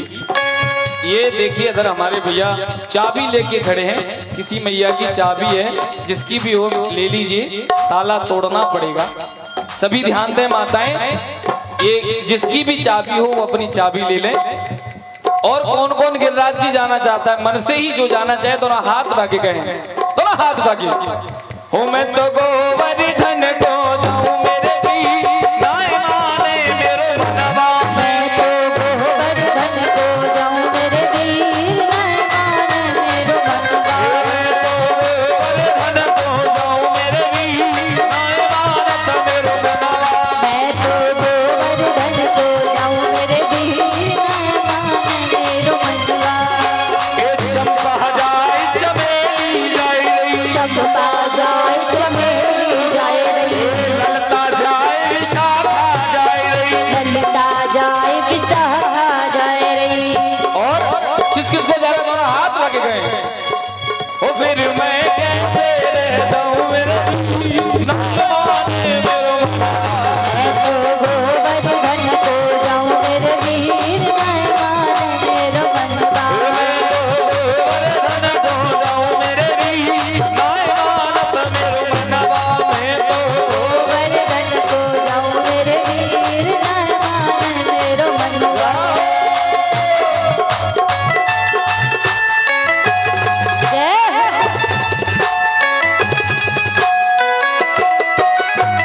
हरी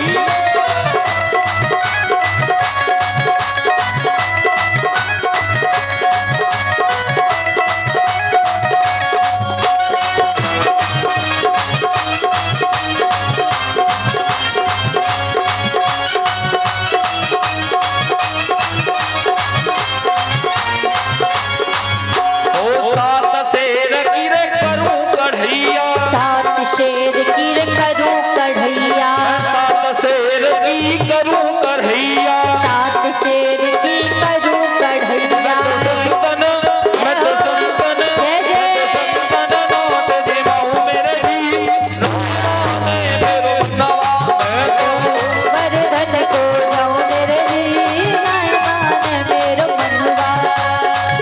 और एक बार सभी दोनों हाथ उठा दो, दोनों हाथ उठा दो। ओ मैं तो गोवर्धन को मेरे भी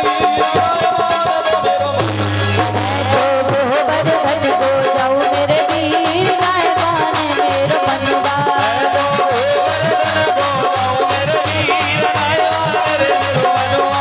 तो गोवर्धन को जाऊं मेरे वीर नाय माने मेरो मनवा। आइए अब हम सभी अब ठाकुर जी की मटकी फोर लीला के दर्शन करेंगे। अब बंद कर दीजिए। हाँ अब आप हम सभी ठाकुर जी की मटकी फोर लीला के दर्शन करेंगे। भैया ये वाला नहीं चलेगा, कॉर्डलेस दीजिए क्योंकि उसको कूदना है ना, कम कर लीजिए थोड़ा सा। हाँ या फिर वो वाला बंद कर दीजिए जब तक के लिए।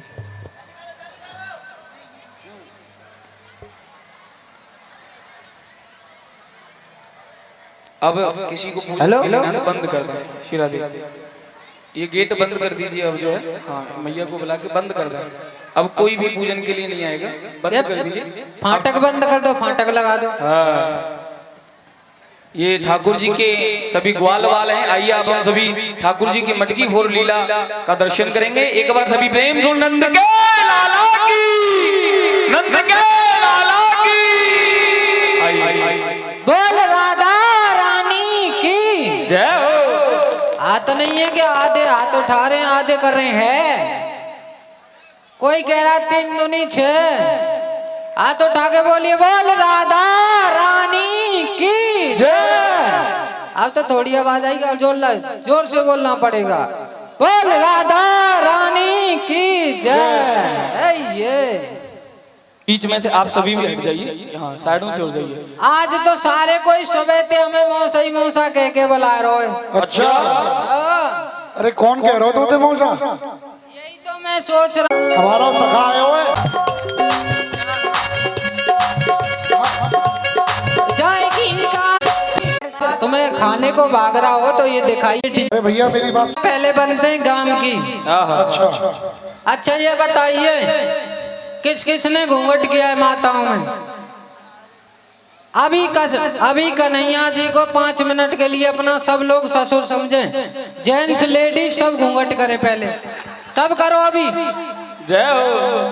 देखो सब कन्हैया जी की गोपियां कोई अलग नहीं, सभी घूंघट करो, जितनी भी बैठी हैं सभी करो। देख लेना आप कन्हैया जी की गोपी नहीं बनोगे, करो सब।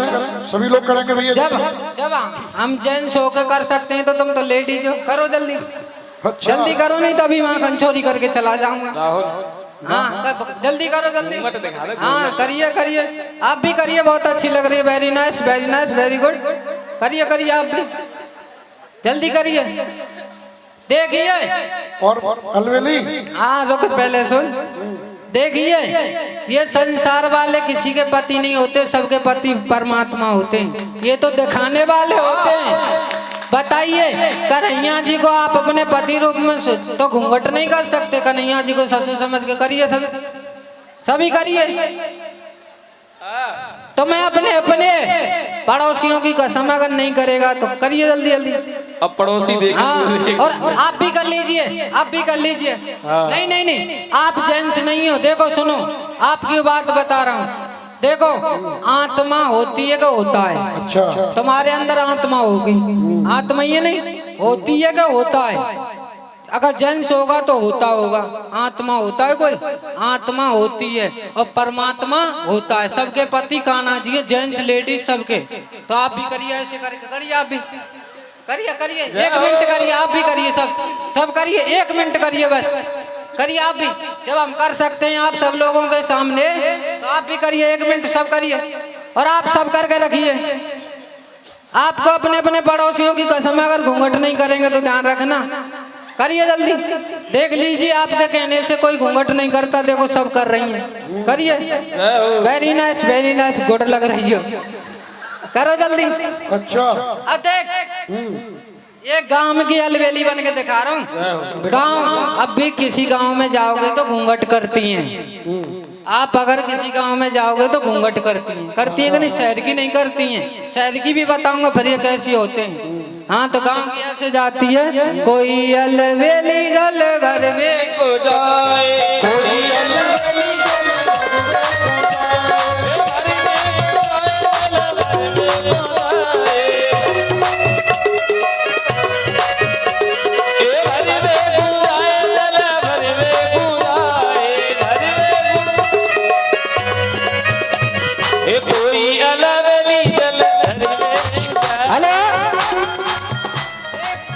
गांव में 3 प्रकार का घूंघट करती है लेडीज। अच्छा। हाँ, आप में से कोई गांव का होगा, अभी तो शहर में आए हो, किसी ने तो किया होगा। देखो 3 प्रकार ऐसे ही करते, नहीं बताना।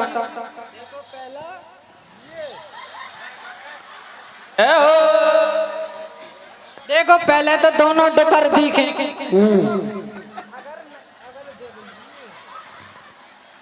ऐसे कौन ने किया होगा जरूर। और एक होता है ऐसे। और दूसरे प्रकार की कौन सी होती है? शहर वाली। देख। अच्छा। ये देख ले, सबने घूंघट कर रखे हैं शहर वालियों ने। ऐसे करके ये ऐसे ऐसे करके। सबसे पहले तो अपने पानी लेने वो तो जाती भी नहीं होगी, नहीं जाती है नहीं, घर में सबके में बोर हो लगा होगा सबमर्सिबल। अगर जाना भी पड़े तो पानी लेने कैसे जाएंगे? सबसे पहले तो अपने बालों को काटेंगे, हेयर। अच्छा। सबसे पहले तो अपने बालों को संभालेंगे। और दूसरे नंबर सबसे पहले बालों को संभालेंगी तो पूछेंगे अपने पति से, देखना मेरे लिपस्टिक छूटी तो नहीं है। अच्छा। सबसे पहले पूछेंगे जब घर से बाहर जाएंगी। एक आदि ऐसा होगा जो कि नहीं लगाता होगा, बाकी तो सब लगाती। जब हम लगा के आए तो आप लगाने में क्या है? अच्छा। हाँ, पति से पूछेगी लिपस्टिक छूटी तो नहीं है, पति कहेगा जाओ जाओ। तो कैसे जाती है जल बनने? दिखा भैया दिखा। वो कभी भी आपने देखा होगा शहर में जो भी स्कूल में मैडम होंगी तो ऐसे करके मटकी धरेंगी, वो सिर पे धरेंगी। तो उनके पता है 3-3 हजार रुपए में फेशियल बालों पे हो गया आता है। तो कैसे वो सिर पे धर लेंगी? तो ऐसे कमर पे लगा लेंगे, चाहे बेशक दुख जाए परेशान हो जाए तो ऐसे जाती हैं। हाँ बता। 5-5 हजार के बाल स्ट्रेट हुए। कोई अलवेली जल भर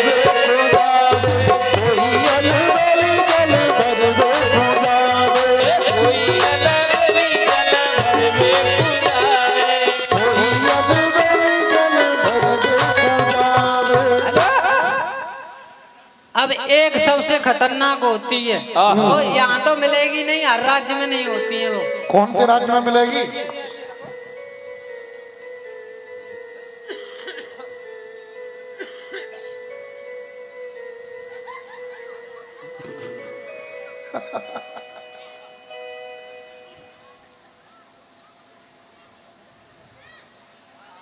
ऐसे आपने देखा होगा, कोई ना कोई तो मिला होगा, जैसे कि वो क्या बनाते हैं, फावड़ा बनाते, फावड़े बोलते हैं, जो लोया का वो बनाते, पीट पीट के नहीं ऐसे ही रखते नहीं वो।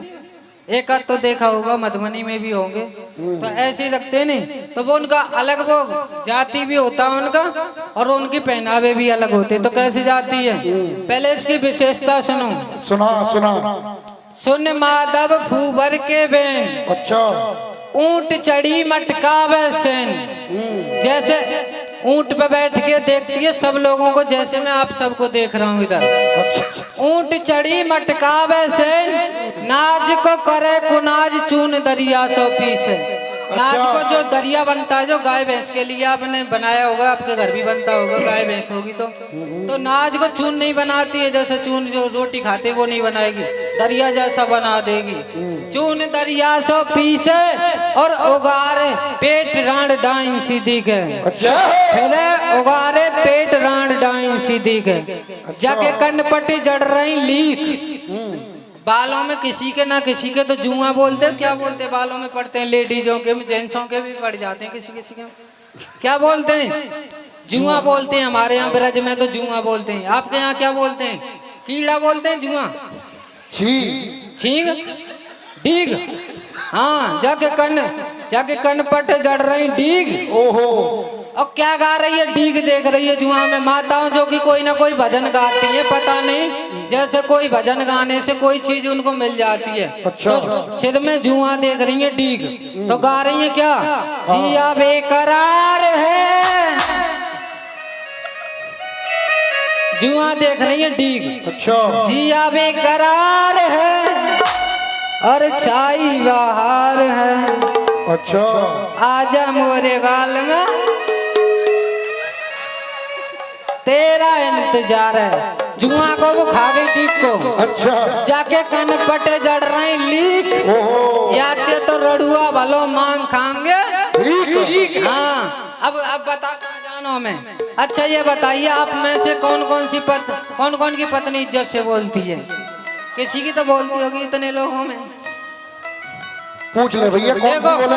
अच्छा, किसी की नहीं बोलती होगी, हम मान नहीं, सबकी बिना इज्जत के बोलती होंगी। सुनो। हाँ। किसी ना, अच्छा तुम्हारी पत्नी बोलती होगी, सुनो सुनो, ए जी ओ जी सुनो जी नहीं बोलती है कभी? ए मन्नू के पापा। अच्छा। नहीं बोलती कभी, ए जी नहीं कहती, किसी ना किसी की तो कहती होगी, हैं कहती है। भारतीय पत्नी बड़ी संस्कारी होती हैं। अरे जो लंगू बैठा है पीरे। हाँ, किसी ना किसी की तो बोलती होंगी। इनकी विशेषता सुनो। अच्छा। भारतीय पत्नी बड़ी संस्कारी होती हैं। अच्छा। वो कभी भी अपने पति की किसी इंसान के सामने बेइज्जती नहीं करती। तो पता क्या कहती है? कहती वो है जैसे कि शॉर्ट में बोलती है। हाँ हाँ। ए जी का मतलब आप पता क्या है? अपने पति की दूसरे लोग को किसी को पता नहीं चले, केवल पति को पता चले कि हमसे ये बोला जा रहा है। क्या बोले ए जी को मतलब? हाँ, ए जी का मतलब पति से कहेगी पहले तो, ए जी मतलब ए गधा।